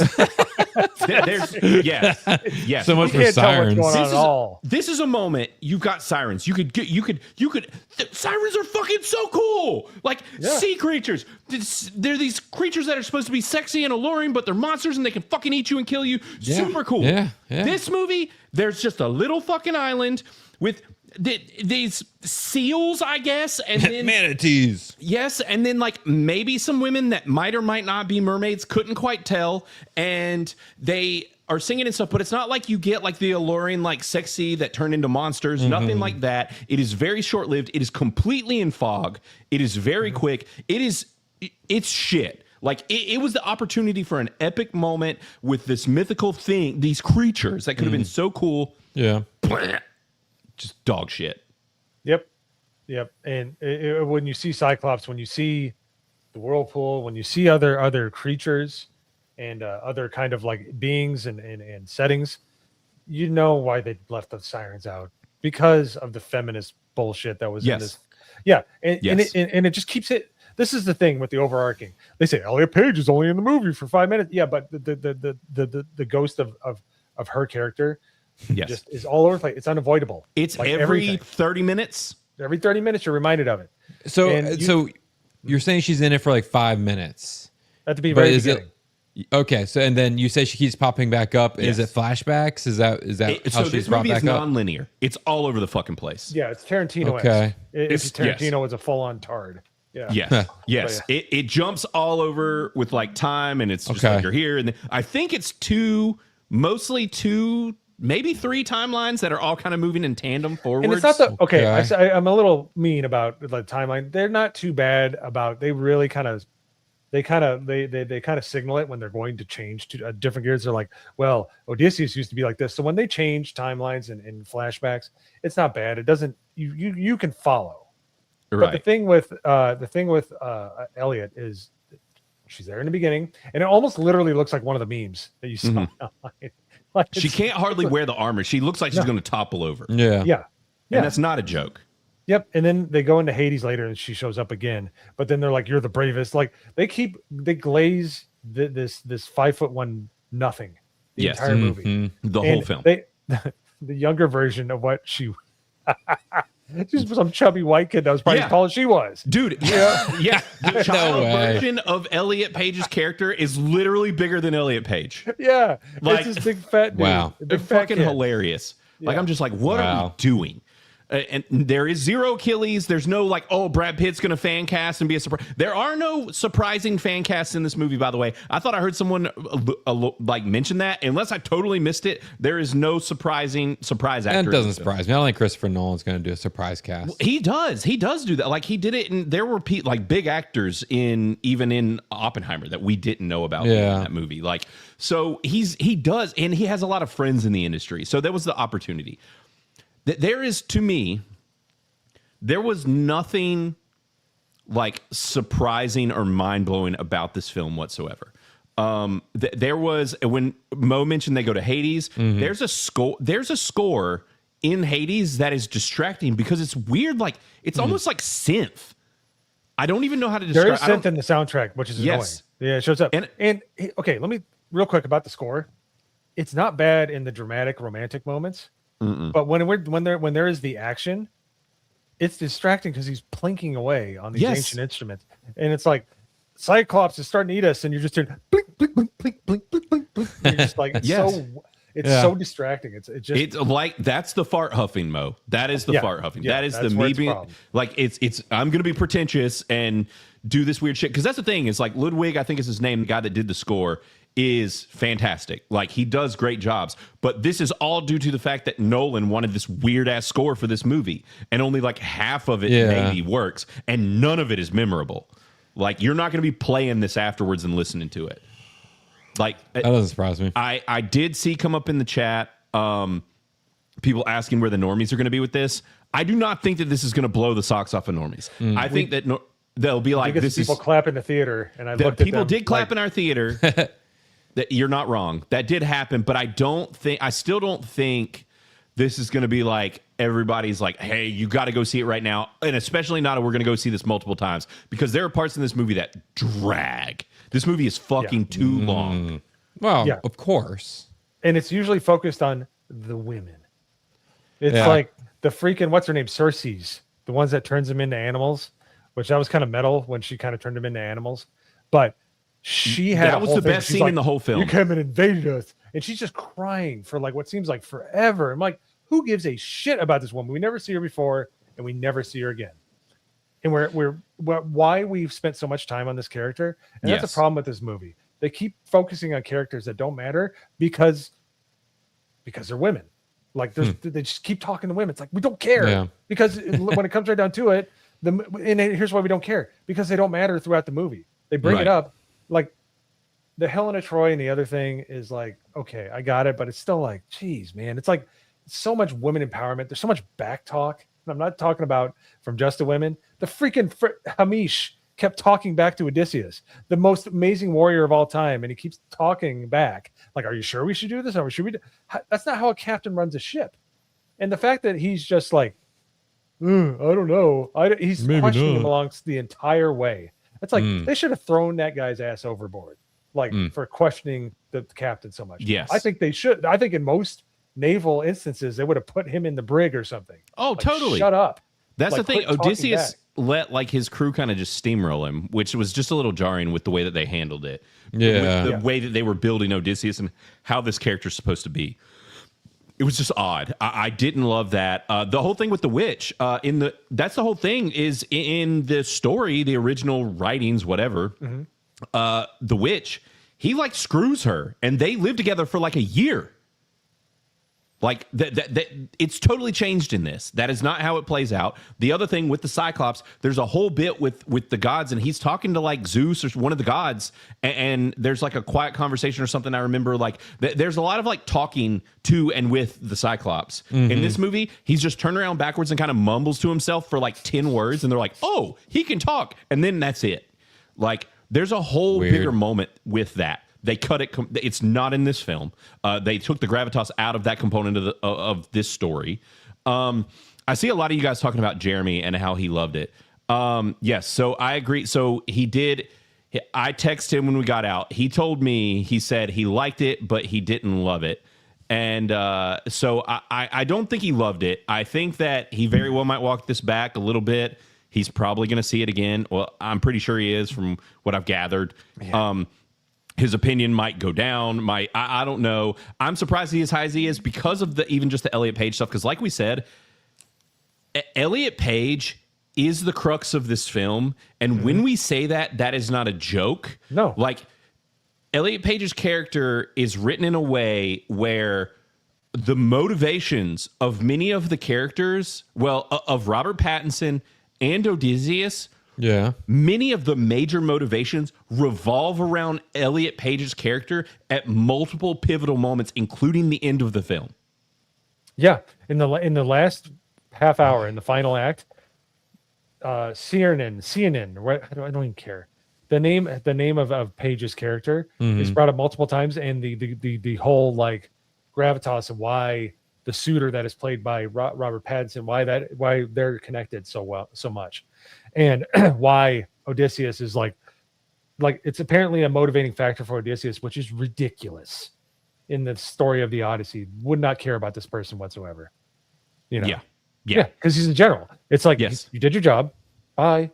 See you later. Well, and that's the whole thing. People keep dying, and he's just like, "Hey, that's but cares about this little weirdo right throughout the entire movie." And they bring it up all the time. And they'll do stuff like, if it isn't CNN or CNN, that's probably what her name is. There's one line by Hamish that is just like, I even went like, I think Blaine saw me. I'm like, yes, come on. He's like, we're Greeks from Ithaca. And I'm like, you don't look like a Greek from Ithaca, son. But Nolan absolutely purposely made him say that. Yes. And there's another one related to that, where they land in where is John Bernthal's character in? It's Sparta, right? They're in Sparta essentially. Yes. So he lands there, and they go. Tom Holland and his bodyguard go to walk in to where John Bernthal's character, the brother of Agamemnon, he's like, they just let him in. They're like, this is someone loves strangers, and I'm like, I went over to Blaine. I leaned over. I'm like, how the hell can they tell who's a stranger? There's like Asians and blacks and they all. It looks like a New York subway, exactly, like, everywhere you go, and it looks like the same as Ithaca. Like you go to these two different places. Good luck trying to tell the difference and describe the difference. Every possible race imaginable, like it's modern day. But and that's not a racist thing. That is you're trying to establish this is a village of people. This is a village of people. This is a village of people. When they all look the same and they're like, oh, how do we know about all this stuff? Well, it's a song of the sea and it travels slow. Obviously not if you got Asians and blacks and there's like people from all over the freaking earth in all these locations. So it's not believable. And if you say that, you're a horrible person, aside from the fact that I have eyes and a brain and I understand how the world works. Right. It's just fucking gaslighting. Like, but it's a fantasy world. This is made up, guys. Robert Meyer Burnett, get out of here. We did not invite you to this conversation. That was the argument that he made the other day on Film Thread. He's like, this is, a fantasy. This isn't real. This is, it didn't really happen. These people didn't exist. And it's just like, I don't fucking care. It's still myth. I love based that, man. in Greece. But that's a cop out. That is a straw man of the argument. When you go into, let's say that Ithaca was full of like brown haired white people, and you go into Sparta and it's dark-haired, like dark-eyed, light, like Sicilian looking people or something like that. Like you feel like, okay, I understand we're here, but they cut to the crowd and there's a black guy and there's an Asian woman. It's like, get out of here with that. That's not how that works. Like, we're supposed to believe that these people are cut off by shifts. That's why Odysseus is taking such a long time to get home. Why don't they just talk to a few black people and Asian people, because they know how to get everywhere apparently. So, Right. Yes, and seriously. that's the frustrating part. And you can call me whatever you want out there. If you clip this later, guess what? The suspension of disbelief is hard when you have something as basic as that not getting tended to, and that is poor storytelling. That is playing to the crowd by Christopher Nolan. And because he does that, the whole rest of the story falls apart. Yes, I agree. And God, there's so much about this that just like, it just irks me the more I think about it. And man, there's a lot to cover because it's 3 hours worth of film. Yeah. Yeah, big phrase. Yeah, 300 was a better movie by a long shot. But it's filmed well. You know, it's Nolan. I do think a lot of the film is a little too muddy. I also think that like there's some big action moments and stuff at the end and what this leads up to. Yeah. I still don't think Nolan's very good at filming fight choreography. I think he's still pretty bad at it. I thought he was bad at it during the Batman movies. I think he's bad at it now. It is he gets the camera up in there to where like, that's the thing is when you see action, like in a lot of these Asian films and stuff where people make a big deal, it's because it's panned out and you can see what's going on. Right. You can see the fighting, you can see the moments, you can see these characters interact with one another from a distance. In this movie, everything is up close and I'm like, I don't know who's getting fucking hit. Like, I don't know what's happening. Right. It's just I know why he's doing it. He's trying to do a fog of war thing. Well, not everything is a fog of war. Right. Odysseus was clear in intention and mind, so you should have reflected it that way.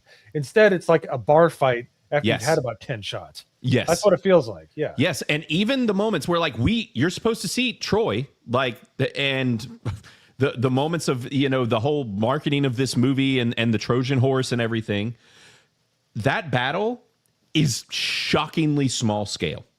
There's some cool moments where Odysseus is shooting his bow and taking some dudes out and a few people are fighting and whatever. But all in all, that moment should have been this epic fight where they do it earlier in the film and then they finish it later. Mm-hmm. It is played in a very fog of war, very blurry. You're kind of just seeing up close people getting maybe stabbed or sliced or whatever, and people screaming. But it is all very dark. It is underlit. Like it is small scale for what should be an epic battle. Oof. And all of that just kind of hit like a freaking wet fart for me. Yeah, that sucks. It should be epic. This is an epic film. It is just Now, there is, and I mentioned it, it's only a couple seconds long. I don't remember what the creature's called. Right after they encounter the whirlpool, which they get away from, there is this creature that lives in the rocks. With that creature, and we see it in the trailer where you see like something come through like a sail on a boat, and everybody was trying to figure out what it was. It's this creature. It looks super cool. It happens extremely fast. He's murdering the shit out of dudes on this boat. And it's cool. It's very cool. Both of us were like, looked at each other like, all right, that was something cool. Yeah, that was pretty rad. And it was like 30 seconds, like maybe, like not even. And joking. then Hamish decides to bring his D-level acting back in. He's like, "Why did you let us die?" Like, I've never seen somebody so disinterested. He should change his name to Xanax Patel. Yeah, that's how he acts. Seriously. He's a wet towel over the entire movie every time he shows up and talks. Yep. And I see everybody saying it's Scylla, and yes, that is the character that it was. But and I don't think it still was done in the way that a lot of people have kind of described. I've heard it described and stuff. It's almost described more of like a Hydra-esque type character. And this, it was kind of like a weird tentacly rock monster. Like it looked like something out of Half-Life 2, and I kind of dug it. Yeah. I mean, it's cool, but like it was very, very brief. We're talking like with a movie that played things so mild with the whimsical and like the fantastical elements. It had an opportunity. It's like you went there, you showed the creature, and we barely got it at all. Also, and I think we kind of mentioned it, but it's like the gods are gone. We get one god in this movie, and she is a figment of Odysseus' imagination. And she is and actually, I guess technically two, because isn't Calypso is technically a god, if I remember correctly. Yeah, and that is played by Charlize Theron, but they play her more like a human, and all of that has been changed from the original lore and is downplayed a lot too. Like, and even his trauma with all of that, she's played like a much kinder character than what she was originally in the writings. Huh. Okay. Of course, because you can't feminism. diminish the women in this movie. Exactly. Like even the ones that turned all the men to pigs. Yes. Which that was a bit on the nose. Played as a victim. Yeah. No, and she's like, well, it's because you guys blah, blah, blah. It's like, I don't care. Get out of my face. Like it just the amount of the focus on women that weren't Penelope was annoying as shit. Should have been like what Anne Hathaway did a good job. And even then she became insufferable, but that was only because we saw all the other women in that don't matter in this movie getting so much screen time. So by the time you got to Penelope in hour 2 going into 3, you're like, all right, enough complaining. Right. Like, seriously, enough complaining. Because Yes. all it is teeth gnashing the Yes. entire time when the women show up. It's like, oh, get over it. Yeah. Helena Troy, her sister, freaking Penelope, the pig lady, freaking Calypso. It's just like, get out of here with that crap. Yeah, I completely agree. So I don't know how our stream is looking on your end or what. Our stuff is wigging out over here. We're lagging hard. StreamYard is fighting us really bad. So hopefully you guys can still see us. Are we frozen for you, Mo? You are, but I can still hear you. Okay, And the we're stream's gonna. still going. This is definitely a StreamYard issue, not an us issue. Yeah. I'm gonna cut the camera. It is definitely tripping out. All in all, this movie is a massive disappointment. I think that it is an attractive failure. That is the best way I can describe it. I am so curious to see what the normies are going to think of this movie. I agree. Like, is this a movie that is going to keep pulling numbers after the first week? Right. I imagine it'll do really well this weekend. But next weekend and the following weekend. The following weekend is fucked. Oh, Spider-Man. Spider-Man's going to crush this movie out of existence. No, it's not gonna. It's not gonna. If what our audience was any idea, it is so mixed. It's unbelievable. There's people that were indifferent. There are people that clapped. There are people that were smiling. There are people like we were like annoyed. Like it was just like it just seems like it's not captured the audience at all. Yeah. Aside from like 5 people in that IMAX, and they're at the bottom, so I think they just went crazy. Right. Yeah. Right. They actually just lost their literal minds. Yeah, they're just like, oh, thank goodness it's over. That's why they started clapping. But I am very curious as to how the normies are going to respond to this and go.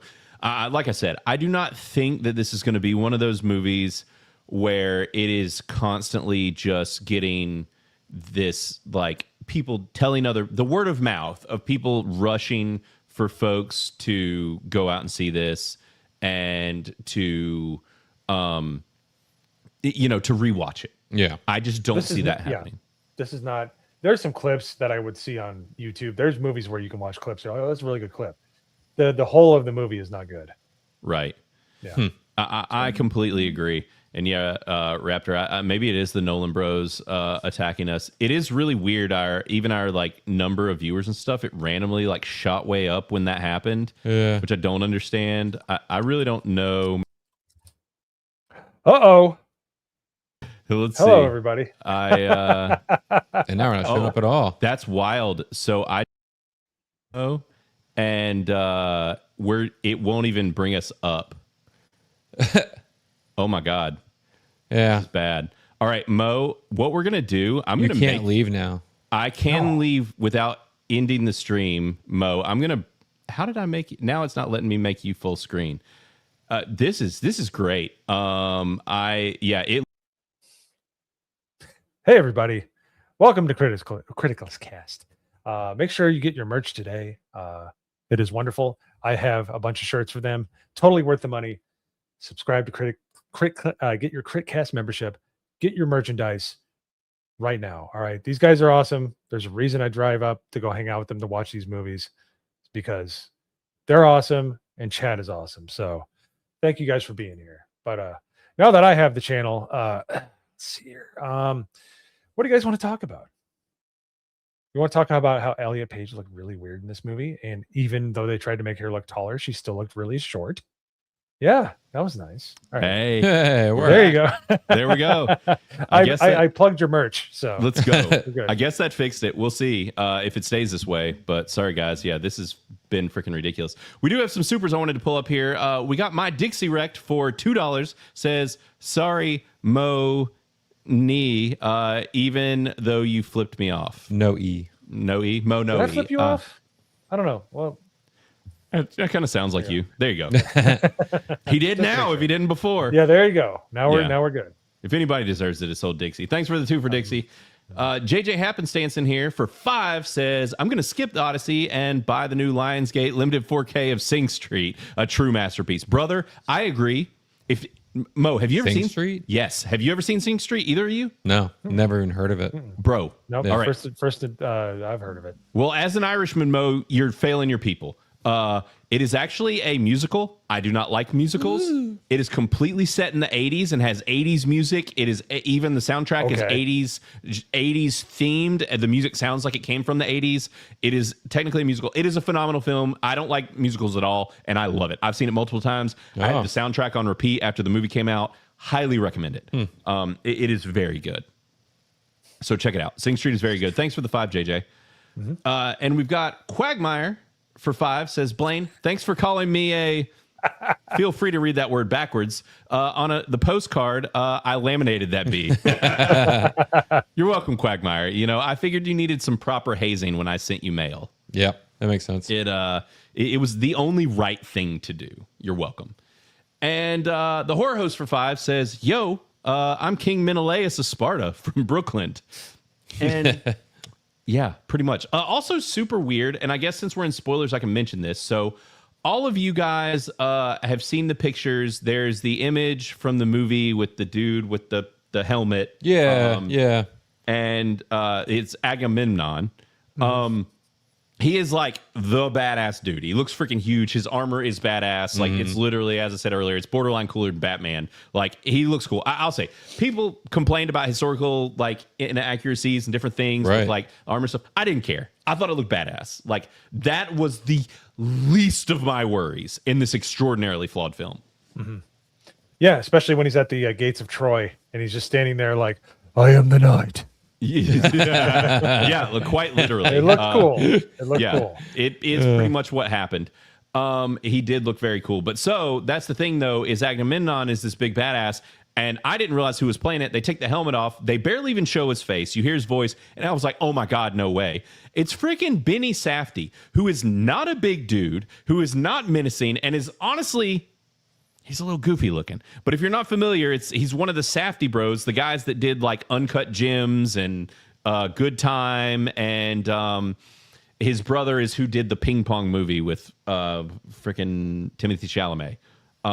So that's who these guys are. That's who he is. He's not like a big name. I thought it was going to be some big name actor under that. Like, did he look cool like when he took his helmet off and everything? Oh no, they didn't show his face or anything. You know what he looked like to me was Slash from Guns N' Roses. Yeah, like a young Slash is how they present him. But yeah, Gotcha. they show like shots of him being in a tub and all that stuff, and like from the middle of the back up to the shoulders and stuff. So they don't really show who he is. Yeah, they just kind of show him through the helmet. And when he's in Hades, you get to talk to him for a little while longer. Yeah, it's and they show him in bed with his wife. They show his face for a split second. But either way, it was like I thought this was going to be a cool actor. And it was just Benny Safdie. So I was like, well, weird. Damn it. So there was that. I just, underwhelming to say the least. And we do have Jason Ellison for 2 says, I agree. Odyssey, a dud for why an Asian on crew. Yeah. Yeah. It's, dude, I'll tell you why. There was tons of DEI hires in this movie because Nolan wants to win an Oscar, another Oscar. Yeah. And I think it's funny because I feel like there's some movie we could probably pinpoint where they were like, we're going to do something really smart and we're going to have like Asian or like an African warrior mercenary. And it'll make sense because they're like from a different region. They've made their way here somehow. Then all of these movies now do it because they're like, oh, this is their DEI like checkbox. Right. This is great. So now we're seeing it over and over again in all these movies. And especially these historical pieces, which is just freaking jarring. Yeah. So, and yes, Valiant, I don't know when you came in, but we both completely agree. Mo and I both definitely disliked it. It is no good. Hamish deserves a Razzie. He is Yes. Bad. And Hamish Patel. he is the epitome of a DEI hire. I literally must be thousands of actors that can do better than him. Anyone. He stunk. Me, you. He Just was cast tall. us. We could have done a better job. Cast me. I'm at least the size of one. I Yeah. look like I might be from, Greece. Right. You know, I got the beard and stuff, Right. He just it just, man. Oh God. This is going to be very interesting to it's going to be very interesting to dig into like a main event and stuff with like the whole squad and hearing some of these other guys. Yeah. Like, because it's like me and Mo are right there with Apparently Valiant, and also Al from Film Threat. Like, I don't know who else is with like on this page. Even the ones that I've seen, like Mike was lukewarm on it. Okay. I don't know where the rest of those guys are. Yeah. I think there's been a lot of like middle of the road decent reviews. Yeah. Been rolling in. And that's what I did want to pull up here really quick, was to kind of look at what we had going on in Criticless currently, without making this too big. So yeah, so we're sitting, let me make sure and refresh this. We're sitting at 30 reviews. Mo and I's aren't in here. Chris has dropped his review. It's at a 49% by 30 people. We got Profound Lore, 71%. Let's see. We got a 15% no writing. Chris liked it. Wow. Yeah. He texted and said he liked it more than he thought he was going to. He was the one. He could have been the voice of reason if he had shown. Well, he wouldn't. I'm bringing a bucket of water next time you hang out. Yeah, seriously, way too high, Chris. Way too high. But he had zero, like super low expectations. But Lady Aaron, 40%. Then we got some Most Excellence in here. I'm sorry, guys, I just can't like those. They're way too high. This movie sucks. No. Bry with a 40%, 15% by Chalk Demon. Holy crap. And he's one of our like OGs, Crit Club users. So yeah, 50%. We've got some Rads in here. I can let Rads slide. Most Excellence, I have no problem giving Sympathism a downvote. If you've been around for a long time, we're comfortable downvoting. Yeah, give Sympathism a downvote. Rhombus, also 90%. Holy smokes. Yeah, you're a stupid shape while we're at it. I hate your shape. Yeah. I hated trying to measure you in high school. Anyways. For real. And yeah, there's Brendan Collins as well. Gave it a 17%. Dropped his review in here, so you can go check that out. We are right there with you, buddy. Props. So there's Kata. Kata gave it a 58. Actually higher than I expected. I'm kind of surprised by that. Yeah. So still though, a lot of lower reviews in here, but it's funny. It's there's most. This literally you've hit every single one. Yeah. Like from a 0% to almost 100%. Right. It's just the whole spectrum of people's opinions. Everybody's all over the place. And Crisco, I am going to downvote you because you've had a lot of really bad opinions lately. I think you are in the chat. IG Ben. Yeah, IG Ben dropped his first friggin' review. He was smart and decided to label it as a parody account. So, but yeah, so it sounds like sitting at a 50% or 49, and I think that this is going to go lower. In all honesty, I think it's going to go down. We're going to be one of the few places on the internet that has a remotely reasonable score for this movie. Right. I think. Which tends to be the case all the time, but this movie is not good. I don't like it's and that's the thing that I had the issue with, and it's constantly the issue with all of these like hardcore film buffs and stuff. Is it's just like these people, they get so easily distracted by like the look over here. Look over on this side. Don't look over here. Look over here. This is the exciting, pretty, nice filmmaking and all practical effects and all IMAX. And this is a special novelty. And look over here. Look at this. Don't look at all of the other terrible shit we're doing. And that was the thing with this movie. And I think that everyone is just getting distracted. So I shame on them, because I think that they're giving this thing a massive pass for a lot of really shitty stuff in this movie. Yeah, it's annoying. It is. It's doubly annoying that we had to watch it in a Dome IMAX. Yeah, you're not wrong. You're not wrong.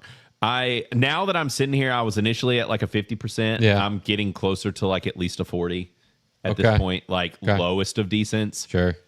There's a part of me that really wants to give it a bogus really bad. Yeah. I want to just do it. Yeah. Let's just do it. You think you're going to hit bogus, Mo? I'm sure I'm going to hit bogus. I have to sleep on it, because I can think something's bad, but I'll just for whatever reason my brain will take all the little pieces of the story that I've thought about, like with Superman, I started with like a 60 or a 70 or something. It's like a 30 now, because it's had so many problems that so I'm at 50. I'll probably be at a 40. I might even go lower than that. It just depends. I got to think about it. I can't like out of the movie review. Fine. You're going to find that on Drunk 3PO channel. but Right. but I have to have at least have a day or two to break it down and really kind of let the Marinate. pieces settle. Yeah. So, I agree. I'm there with you, but still, and I my opinion has gone down more since. So because I said 50 on my out of theater, which I'm going to drop, and I'm definitely lower than that. And I did want to bring this up. Caveat Ties, 4-month member says, fun watching the Beardo and X-Wing show. Yeah, it is. We kind of get that, and even funnier. It was great. We had some friends go to the movie, and somebody thought that Mo was somebody else also. Oh, really? So did you I catch look that, like Mo? everybody else. Right? When he was like, "Good I to look see like you everybody. again." Yeah, we were giving him crap. I could be And like we were- Odysseus and come back home, and then like nobody would know. No one would know. That Nobody was would the know. That was the other thing. He's like talking to his wife, and he like didn't change his voice at all. And he's being like a beggar. He's come home from the being gone for all these years and all this stuff. And yeah, it's been a long time, but it's like I could not see my wife for 15 years and hear her voice and be like, "That's my wife." How do you not? Yeah. It's Like- literally like a basal response. Like, Yeah. And, Like- and, yeah. and he wasn't doing like the Batman thing of like, "Oh, you know what? I'm just a beggar. I'm just hanging out." Like no voice change, no nothing, just like normal. So, yeah, not good.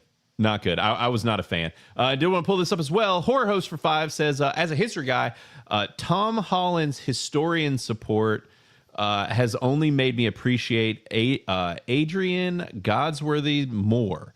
Check out his biography of Julius Caesar. Interesting. Nice. I'll have to check it out. I don't know anything about any of that. So I'll I look trust into the horror host, whatever he's Yeah. talking about here, because this is in his wheelhouse. Yeah, So, he knows his stuff for sure.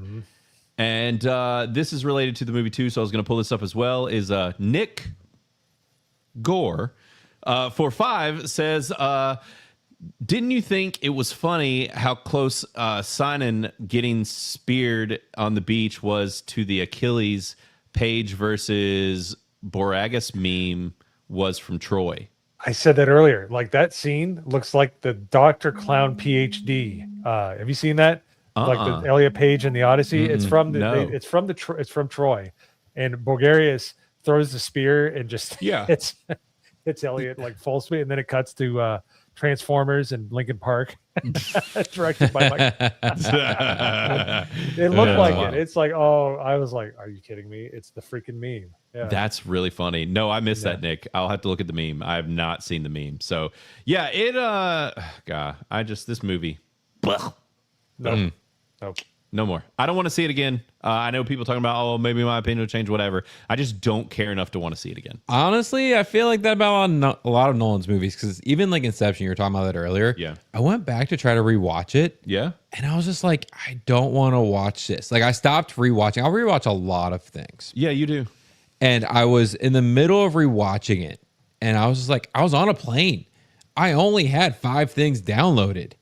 And I was like, I don't want to watch this anymore. And I turned it off and watched something else. So I don't know what it is about Christopher Nolan and his movies. It could be his tone.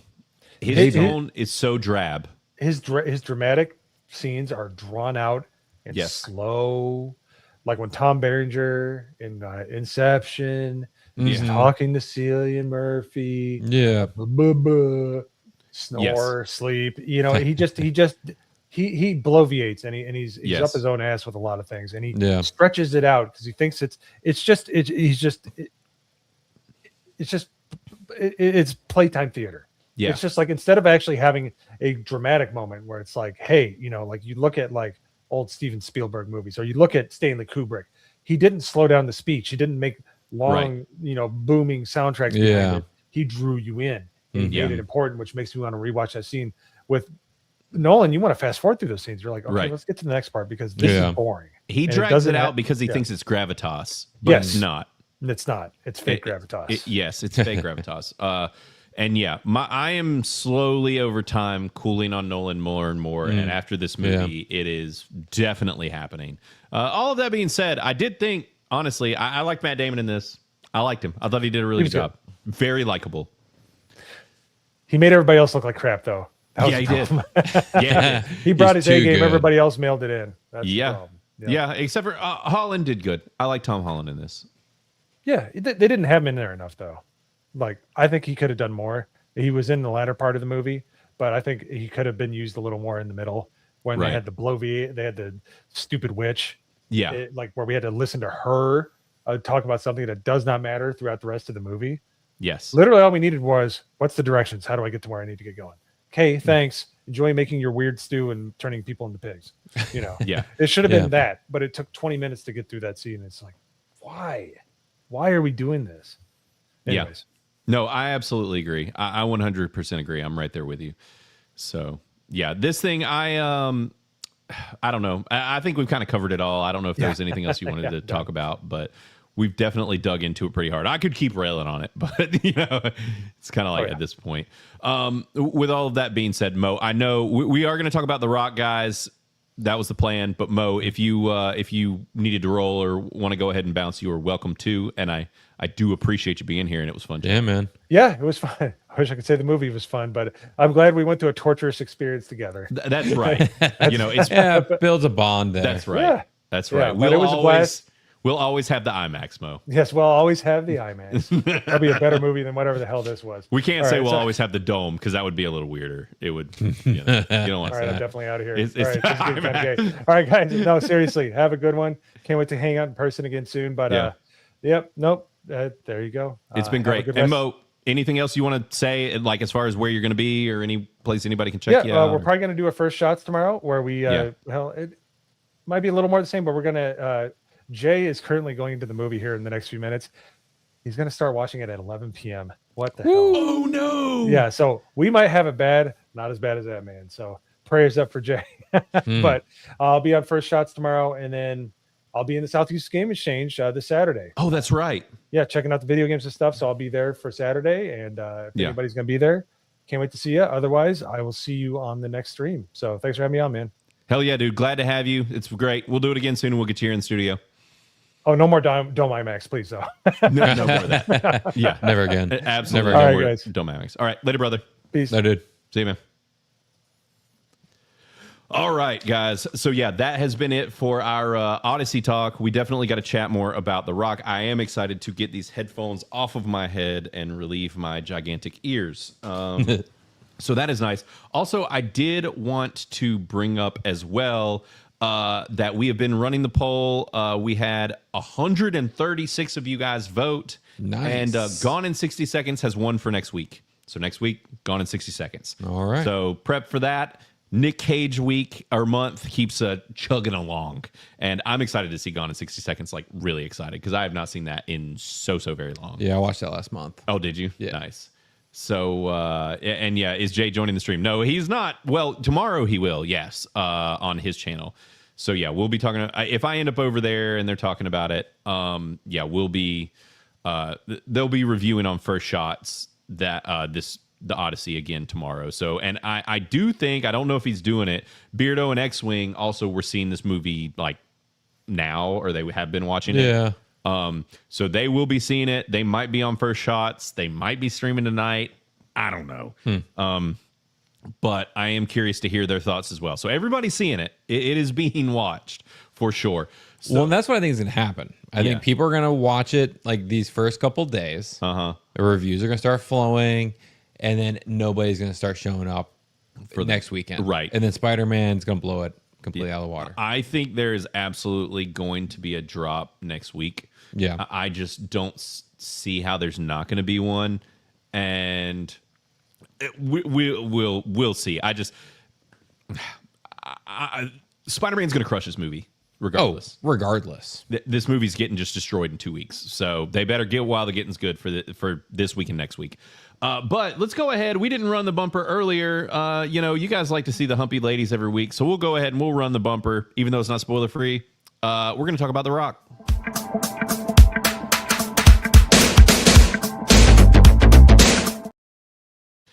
Yeah, we'll change that one to where it just says spoilers. And so, The Rock, this movie, if you did not know, directed by motherfucking Michael Bay, Oh, yeah. He, you can feel it. Yeah, you can feel it. This is when he was kind of starting to earn his legendary status before he gained his memeable status in a bad way. Yeah. This one is kind of the one that a lot of people turn to as like, might be peak Michael Bay. Like, as far as just quality film. This thing came out all the way back in 1996. It's a thriller action adventure. Not really a political thriller, but there almost is a slight political aspect to it. I think you could make an argument easily for this being a political. Yeah.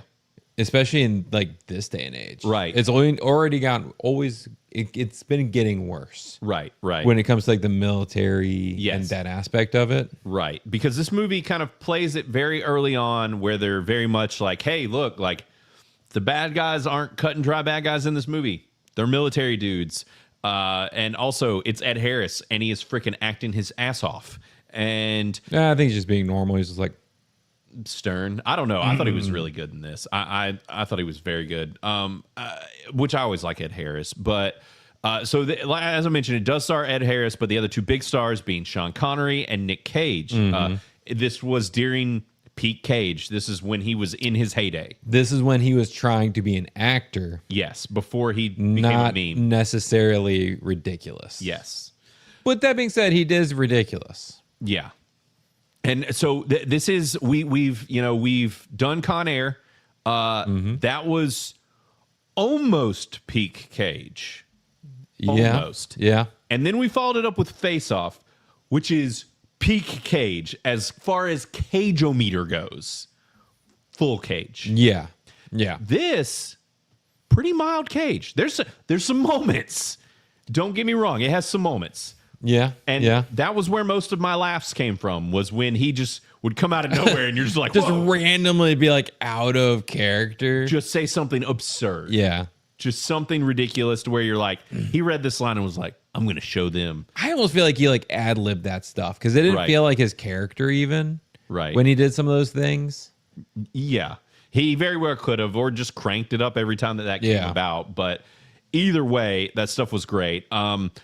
So this movie, the main plot here is that some military dudes that are decorated soldiers, basically primarily based on one guy, decide to come after the military. And they're like, we got some real beefs with what y'all are doing. We don't like how you're operating. You're making dirty deals. You got a lot of stuff on these kind of back deals going on in these black books and whatever that like you're running things dirty. We got a problem with it.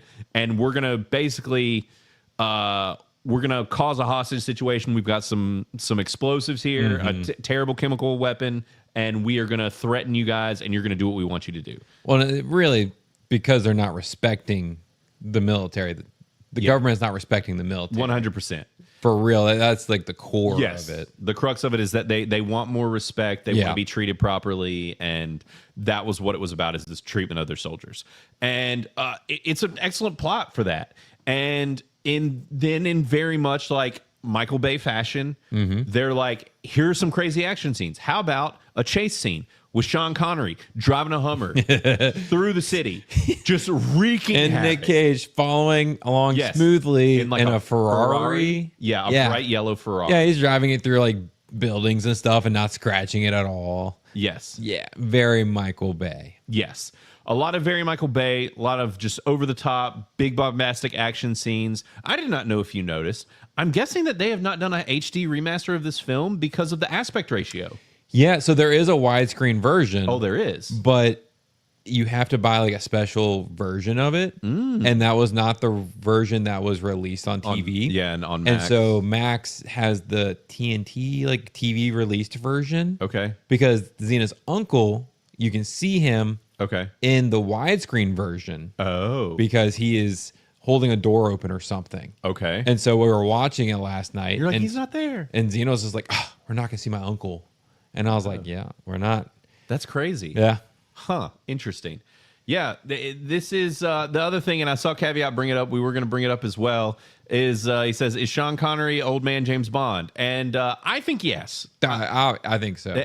Yeah. Either way, headcanon is that this is Bond. Like, because the whole thing is they play it a little closer to their chest for about half the movie. You don't really know who Sean Connery is. And then you find out that basically he's the British operative that stole all of America's secrets. Yep. And then they locked him up for life. And then he just got stuck in jail for the rest of his life. Yes. And there's Brandon Collins popping in. We talked about your review earlier, and we agree. Right there with you, buddy. and we talked about your review earlier. But yeah, so with this, it is, as I mentioned, I have not seen it since I was like 18, 19 years old. Sure. I've thought about it a lot, but just never gone back to it because I never go back to movies. Not until I started doing this. Yeah. Now that I've gone back, really interesting. I still think it is a great film. Mellowed Cage, which is good because I think there are times for peak, like wide open Cage, and there are times for not. It depends on how serious you want to take the movie, right? Right. I like his performance in this a lot. Actually, I think this is actually a really good Cage performance. I'm mixed on his performance. There are times I really enjoyed it. Yeah. And then there were times I felt like he was phoning it in to a degree. So like the first thing that pops to my mind was early on when his girlfriend's trying to have sex with him and he's just like staring off in the distance. Yes. And I'm like, what is going on here? Like, I don't know if he's having, because he had a rough day at work. Yeah. Or he's Well, he had been processing that drinking. she's pregnant. He had been drinking as well. Yeah. It was just very weird because his acting was flat and he was just like, yeah, baby, this is great. Okay. I love you too. And she, on the other hand, is like super into it. And I was like, is this some sort of like forced sex scene we're having to watch? Because I was like, this is very weird. And then he randomly is like, I have to answer the phone right now. And I was like, if I was having sex and somebody was like, whoever else having sex with was like, I'm answering the phone, I'd be like, no, you can get out of here. Or I'm leaving. I didn't Peace take out. his acting as that mellow in that scene. That's For whatever really weird. reason, I've really jumped out at me as really weird. Huh. And I don't know why. Yeah, it maybe didn't I'm bother me. wrong. Maybe I missed something. Right. But it felt weird to me. Huh. Interesting. And his girlfriend, by the way, massive childhood crush of mine. Bro. Yeah. Vanessa Marcelli. So she was on my mom's soap operas growing up. She was on General Hospital. Okay. 10 out of 10. That's why she was acting so hard. Yes, it was. She's like, this is my chance. I'm in a big theater movie. I'm not on the soaps. Yeah. Yeah. I I always will thought bring she out the was- stops. She was so hot back in the day. Yeah. And holy freaking smokes, look at this. Bob loves movies. The man for $49.99 says, hey everyone, hope you guys are having a good night. Just left at the Odyssey. Not sure what critics were watching, but it wasn't that good. Yeah, no, Bob, it's bucket of dicks. It's not a good movie. I didn't hate it, but it's not Nolan's best work. Totally agree it's not Nolan's best work. I would argue it is his worst work. It's not good.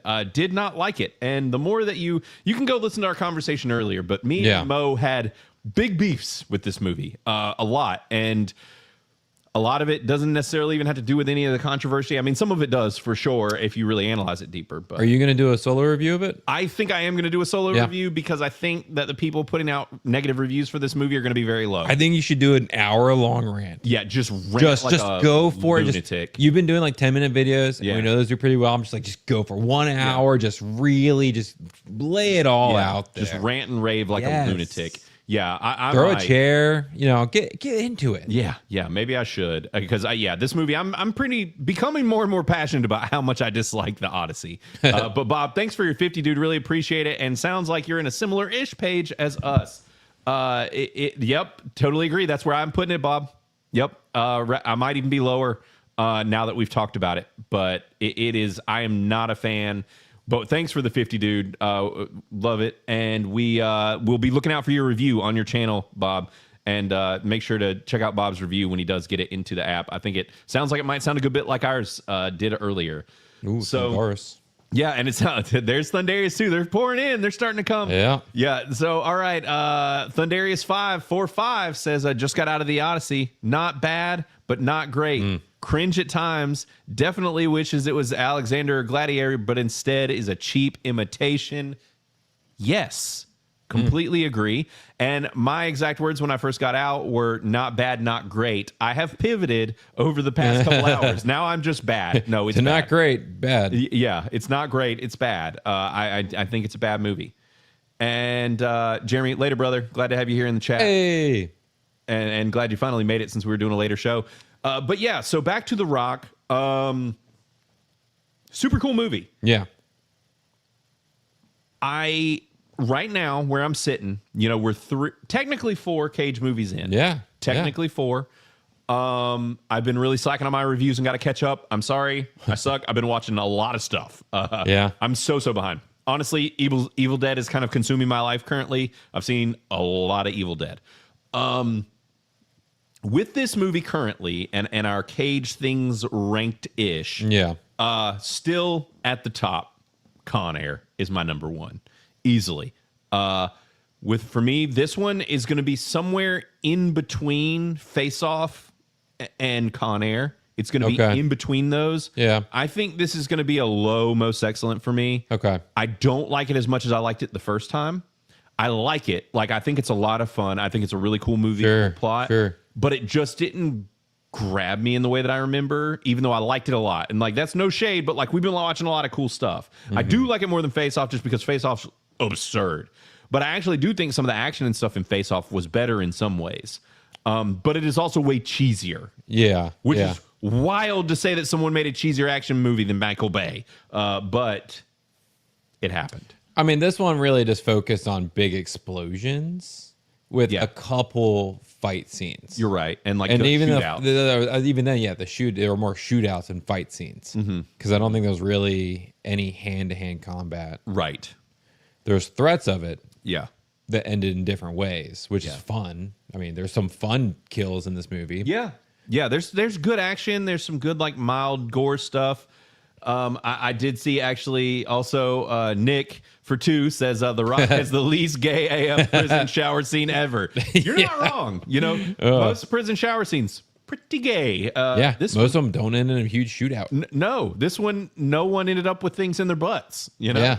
Yeah. Maybe some bullets. Maybe some bullets, but that was it. Yeah, the shower scene in this crazy shootout. Yeah. So I like the whole. It's a cool concept, you know. When you break it down, you're like, the deal is, it's like they're breaking into Alcatraz. Right. That's cool. Yeah. This is a cool concept for a movie. Everything about it is pretty cool. Like the fact that they are, you know, the bad guys are actually kind of sort of good guys. And it turns out that our main villain by the end kind of redeems himself by being like, I can't go all the way. I thought they'd call my bluff. Like, I was bluffing, guys. Like, I went through the steps. Or they called his bluff. I thought that he thought that they were gonna fall for it, but they called his bluff. And he really wasn't asking for anything that crazy. If you step back and look at it, he's like, I could annihilate like 100,000 plus people. Yeah.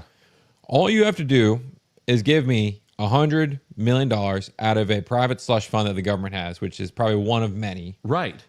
And I'm going to use it for good. Yeah. And then we're going to return the missiles and the people, and we're going to disappear to nothing. Yeah. And we're going to give money to the people you didn't. Yeah. It was basically like, he was like, I'm going to do a Robin Hood. Right. With like missiles. Yes. So. Yeah. So, yeah, I think it's not cool. Like, and I'm honestly surprised we haven't seen some sort of military actions like this. Yeah. This day and age, with how crooked things have gotten. How crooked things have gotten, but also how like each president handles the military. Right. Where they go back and forth, and they're all treating the military differently, and the higher ups tend to disagree. Yeah. There's always at least one general that's like, "Oh yeah, fuck you, president." Yeah. Like, I don't like what you do. I don't like how you're treating us. Yeah. And it's been that way. Oh yeah. And ongoing. So I'm surprised something like this hasn't happened. Yeah. It is a very intriguing plot. I think it's really cool, and I think it's consistently relevant. Yeah. Like you said. I mean, regardless of how you want to look at it, and I think that whole aspect was just, it was very cool. I kind of like everything about it. This is a very fun movie. It's a popcorn flick, that's Michael Bay. Yeah. You know, I thought it was fairly well written. Sean Connery does an excellent job. The dude is just so great in this. Yeah. He was great with the long hair and that whole bit. And then, he rocks it. Yeah. He has some really cool moments, you know, where he throws the dude off the balcony and throughout the whole chase scene. And then it's really neat, you know, you find out, which he is like a good guy, but you know, the whole thing about he's got this other little plot line of his daughter that he never really got to know, and she got to find out who he was. And then he gets kind of redeemed in the end. He saves everybody, and Nick Cage ends up, you know, letting him off. Yeah. And letting him go, which is also just, it's tied up really well in a nice bow. And they have the iconic scene, I forgot it was in this movie, where Nick Cage has got the flares and the jets are coming over. Yeah. Iconic. Absolutely iconic scene. Iconic, and I love that the missiles, at least one of the missiles, still gets launched. because it was one of those moments. Like I was like, I'm pretty sure he survives, but then the missile hits, and I got like goosebumps, and I was like, oh no, he's dead. I forgot. I blanked how this movie ends. Yeah. And then they're like, oh, because even the pilot was like, oh shit, what? Oh shit, I fired. Yeah. And then it's all Nobody good. dies, but Nobody yeah. dies. Right, but that was super cool. Like Yeah. how they handle that, and it's like that is probably what the military would do. Like that's Yeah. probably how they'd handle it because they're just like yeah, because they're not going to give up $100 million. Like they're just not. They're not going to do it. Like they're going to freaking.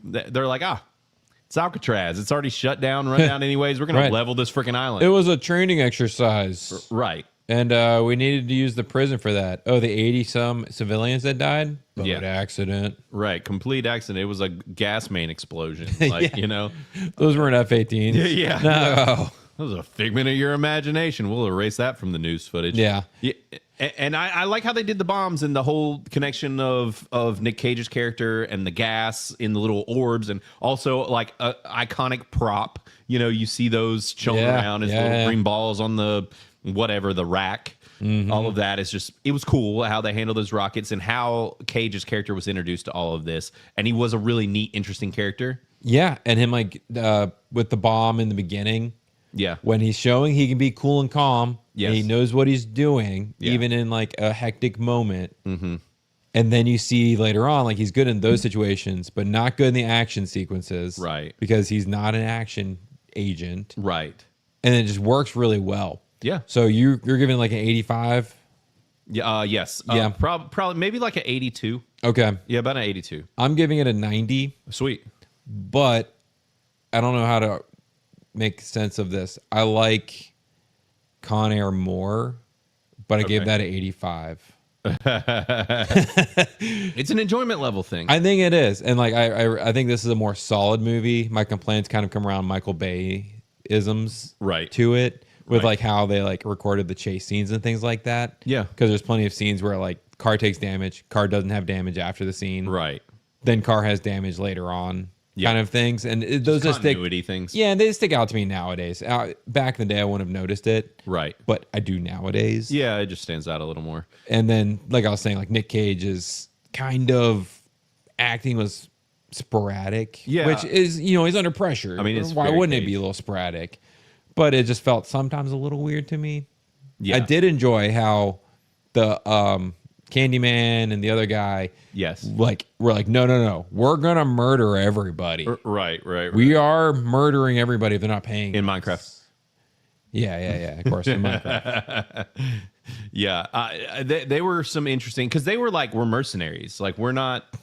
Like they acted like mercenaries, and that's the problem when a character like the Ed Helms character, or Ed Harris, I mean not Helms, Ed Harris, with what his goals were. It's like if you're hiring mercenaries, you got to expect them to behave like mercenaries, and then they eventually did. And talk about something we don't see in movies nowadays. Yeah, where like a villain might change his opinion, but then other more villainous people like step up in the last minute to carry through. Yeah, I can't name another movie where that's happened. Not recently, right? Not many movies will do that. Yeah, they'll kind of sidestep your villain for other people. Yeah, I know it's very cool. I think it's a good approach, and we've got y'all's reviews here in Criticless. Yes, it's sitting at a 67 voters at 91%. Holy crap! Yeah, I feel bad. Both of ours are going to potentially bring it down.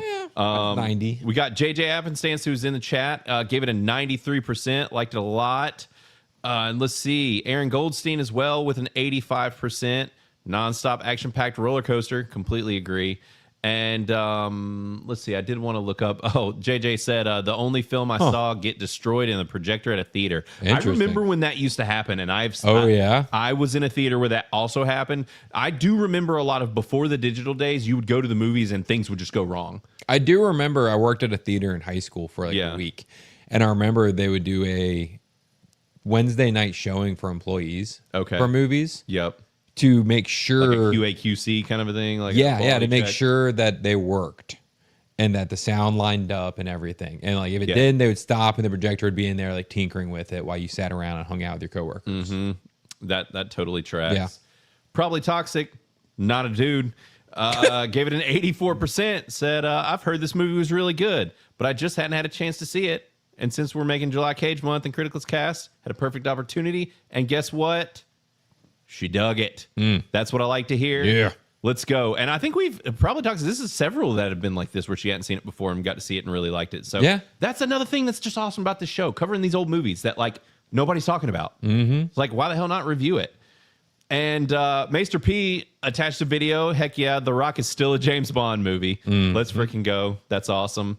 And got the transposed Bond, young face there. I'll have to check that out. I'm sure that gets into the lore of all the James Bond stuff. Super cool. 82% for Maester P. Geekazoid with an 86% and said, this is most likely the best Michael Bay movie. See, that's what I was saying. A lot of people feel that way. God, you want to know what's worst ones nowadays I've seen recently? What? The Island. No! That is the most blasphemous shit. Okay, well, go watch it. We will review it after this month. After this month, we'll go watch it. We will, and you'll do that. realize it's a terrible movie. We can do The Island next month, and I will fight everyone. I completely agree. Tankala, it is an awesome movie. The Island is the shit. Matt is smoking crack. It's great. The Island. I used to have fond memories of it until I rewatched it. You're just a jaded old man, then. That's what's no way, here. man. I'm telling you. Oh, get out of here. All right, chat. Well, next month, remind me, we might be watching The Island because I want to do it. Hopefully, it's streaming somewhere. We'll do a Michael Bay month where we're going to trash on Oh, him. God. Yeah, do Transformers, The Island. That would be something else. Bob Rogers gave it an 80%, said Escape to Alcatraz. And yeah, that's pretty much exactly the best way to put it. Bob does great reviews. Definitely go check his out there. And My Dixie in the chat, 92%. See, Dixie, another one you like. We've really just been... This month has been Dixie month. He's had a good run here for a little while. See, CJ says it. The Island fucks. That's right, Matt. See? No. See? Caveat says I like The Island too. You're alone, Matt, on an island. I think you guys are living in memory lane. Nope. And you guys should go rewatch it and realize it's not a good movie. It's great. It's great. Some might call it a masterpiece. Go check out my review. Yeah. Can't be trusted. Can't be trusted. 89% by the masked Marvel said, losers always whine about their best. Winners go home and fuck the prom queen. One of the best lines in movie history. Right. And then Cage has the best response, and he's like, my girl was the prom queen. Oh, yeah, my wife, she was the prom queen. He's like, really? He's like... And then he cocks his gun. He's like, shh, let's go. Yeah. Even though it wasn't a shotgun. He's like, all right, this dude's legit. Yeah. He's all right. I like him. But yeah, Mass Marvel, with an 89%. Life on Marshmallows with a 90%. Said a well-balanced... Whoa, God, my screen's jumping. Said a well-balanced action movie and has a little bit of everything. Completely agree. I miss good movies out of spite. He did give it an 89%, but he did his entire review in Chinese because I've been calling him a Chinaman lately. So nobody will know. Yeah, he did translate... Someone translated it. I think actually Bob translated it down below. But we've started a feud since he didn't rate Con Air high enough, so he got a slap on the wrist and he's still crashing out about it. Eagle Thrasher gave it a 95% and attached the trailer with it. Love to see that. And Chelsea is in here with an 85%. Wow, there are a lot of known actors in this movie. Totally agree. There are a lot of people who you're like, holy shit, they're in this. Yeah. We got Round Triangles with an 88%. So many of y'all have reviewed it. I'm surprised. There was a lot less new ones in here as of like a day ago. Odysseus as well in the chat. 100%. Let's go, brother. Nice. Definitely liked this one. For the Users with a 97% as well. And paired it with Harry Chapin? The Rock? I don't know. I have to listen to it. I'm not going to play it on here because we'll get popped instantly, I'm sure. She said 3 out of 10 on a Cage meter. I can agree. It's pretty low Cage. Yeah. Low Cage. Not low energy Cage, just low Cage Cajun. Yeah.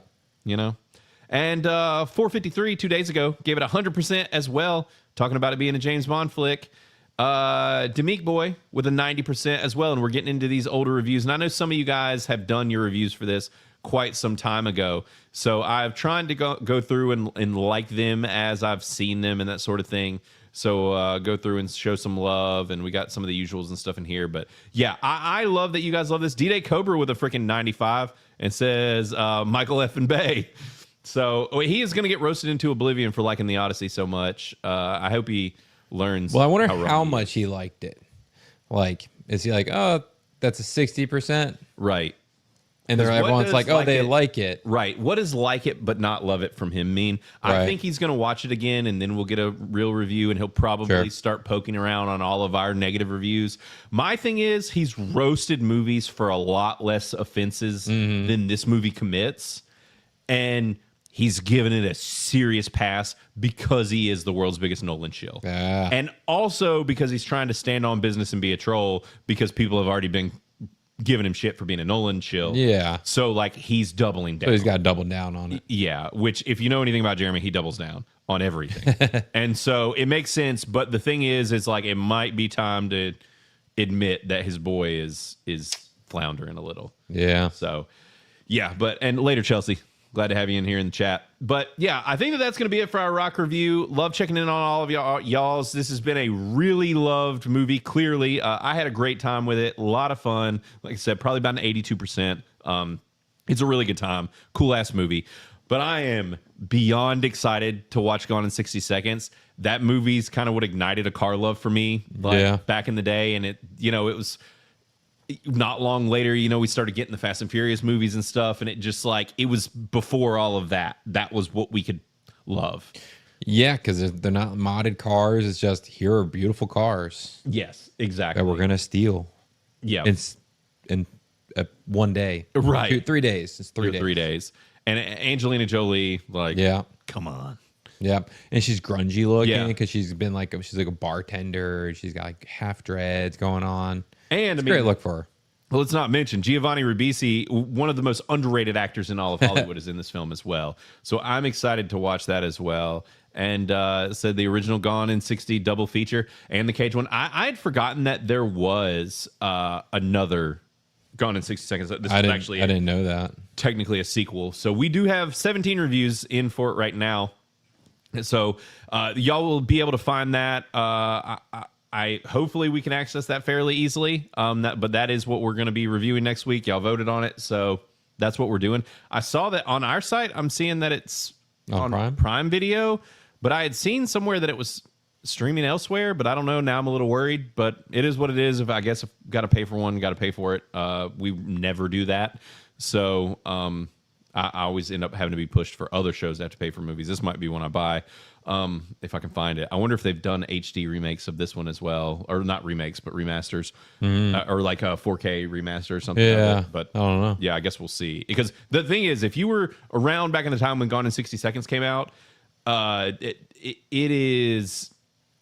movie was a big deal.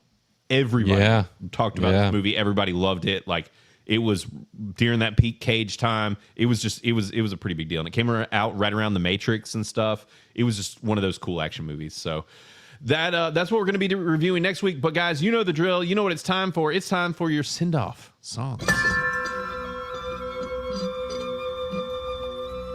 Wiener, wiener, wiener, wiener, wiener, wiener, wiener.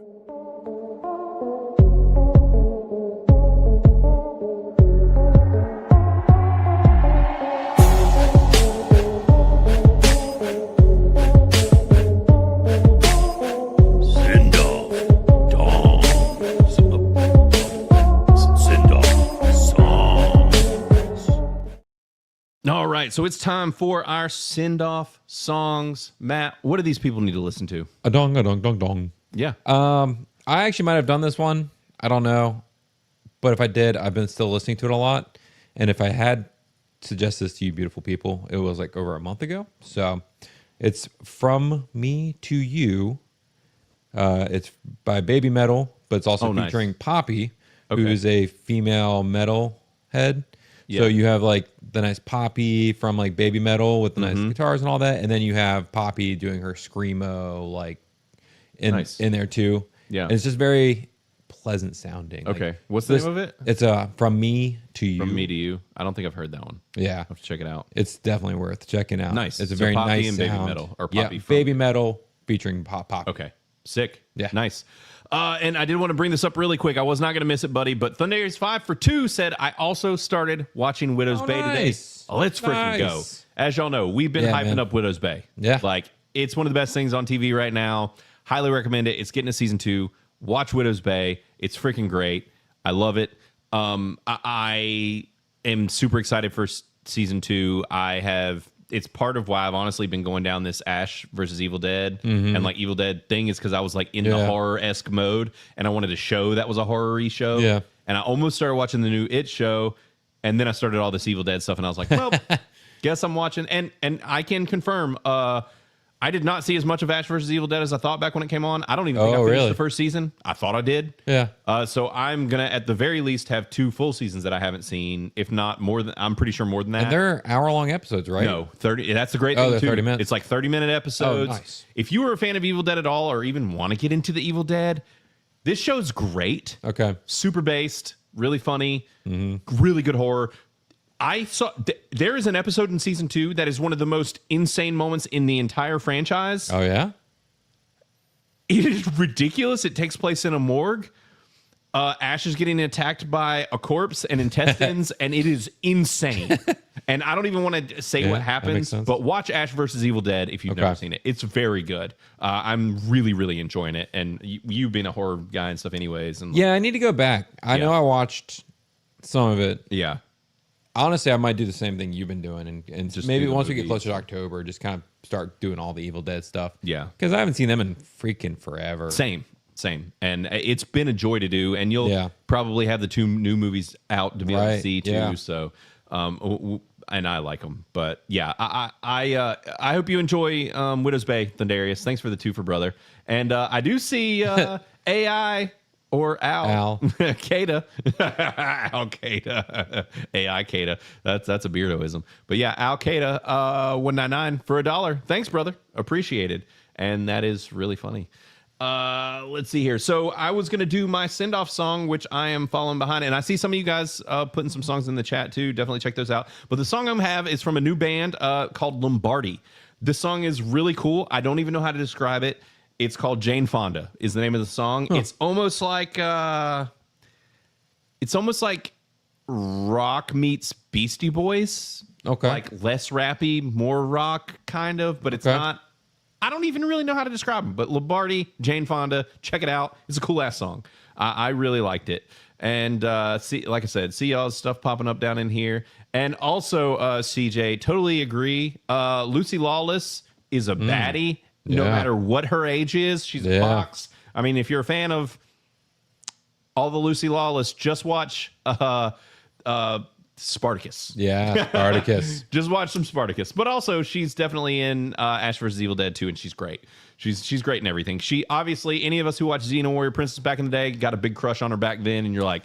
Yeah, and it just goes from there. Right. You're like, that's a badass big woman that I... Yeah, and then you see her in Spartacus, and you're like, oh my God, my childhood dreams have come true. Yeah, exactly. That's exactly what I thought was under all of that armor. Yep. Yep. So definitely check out all of that. Go review the Odyssey and Criticless. I'll be dropping my review. I'm going to drop a out of the theater that I recorded earlier in just a few minutes. And then I'll probably be doing a review tomorrow because there's going to be a lot less negative reviews out there.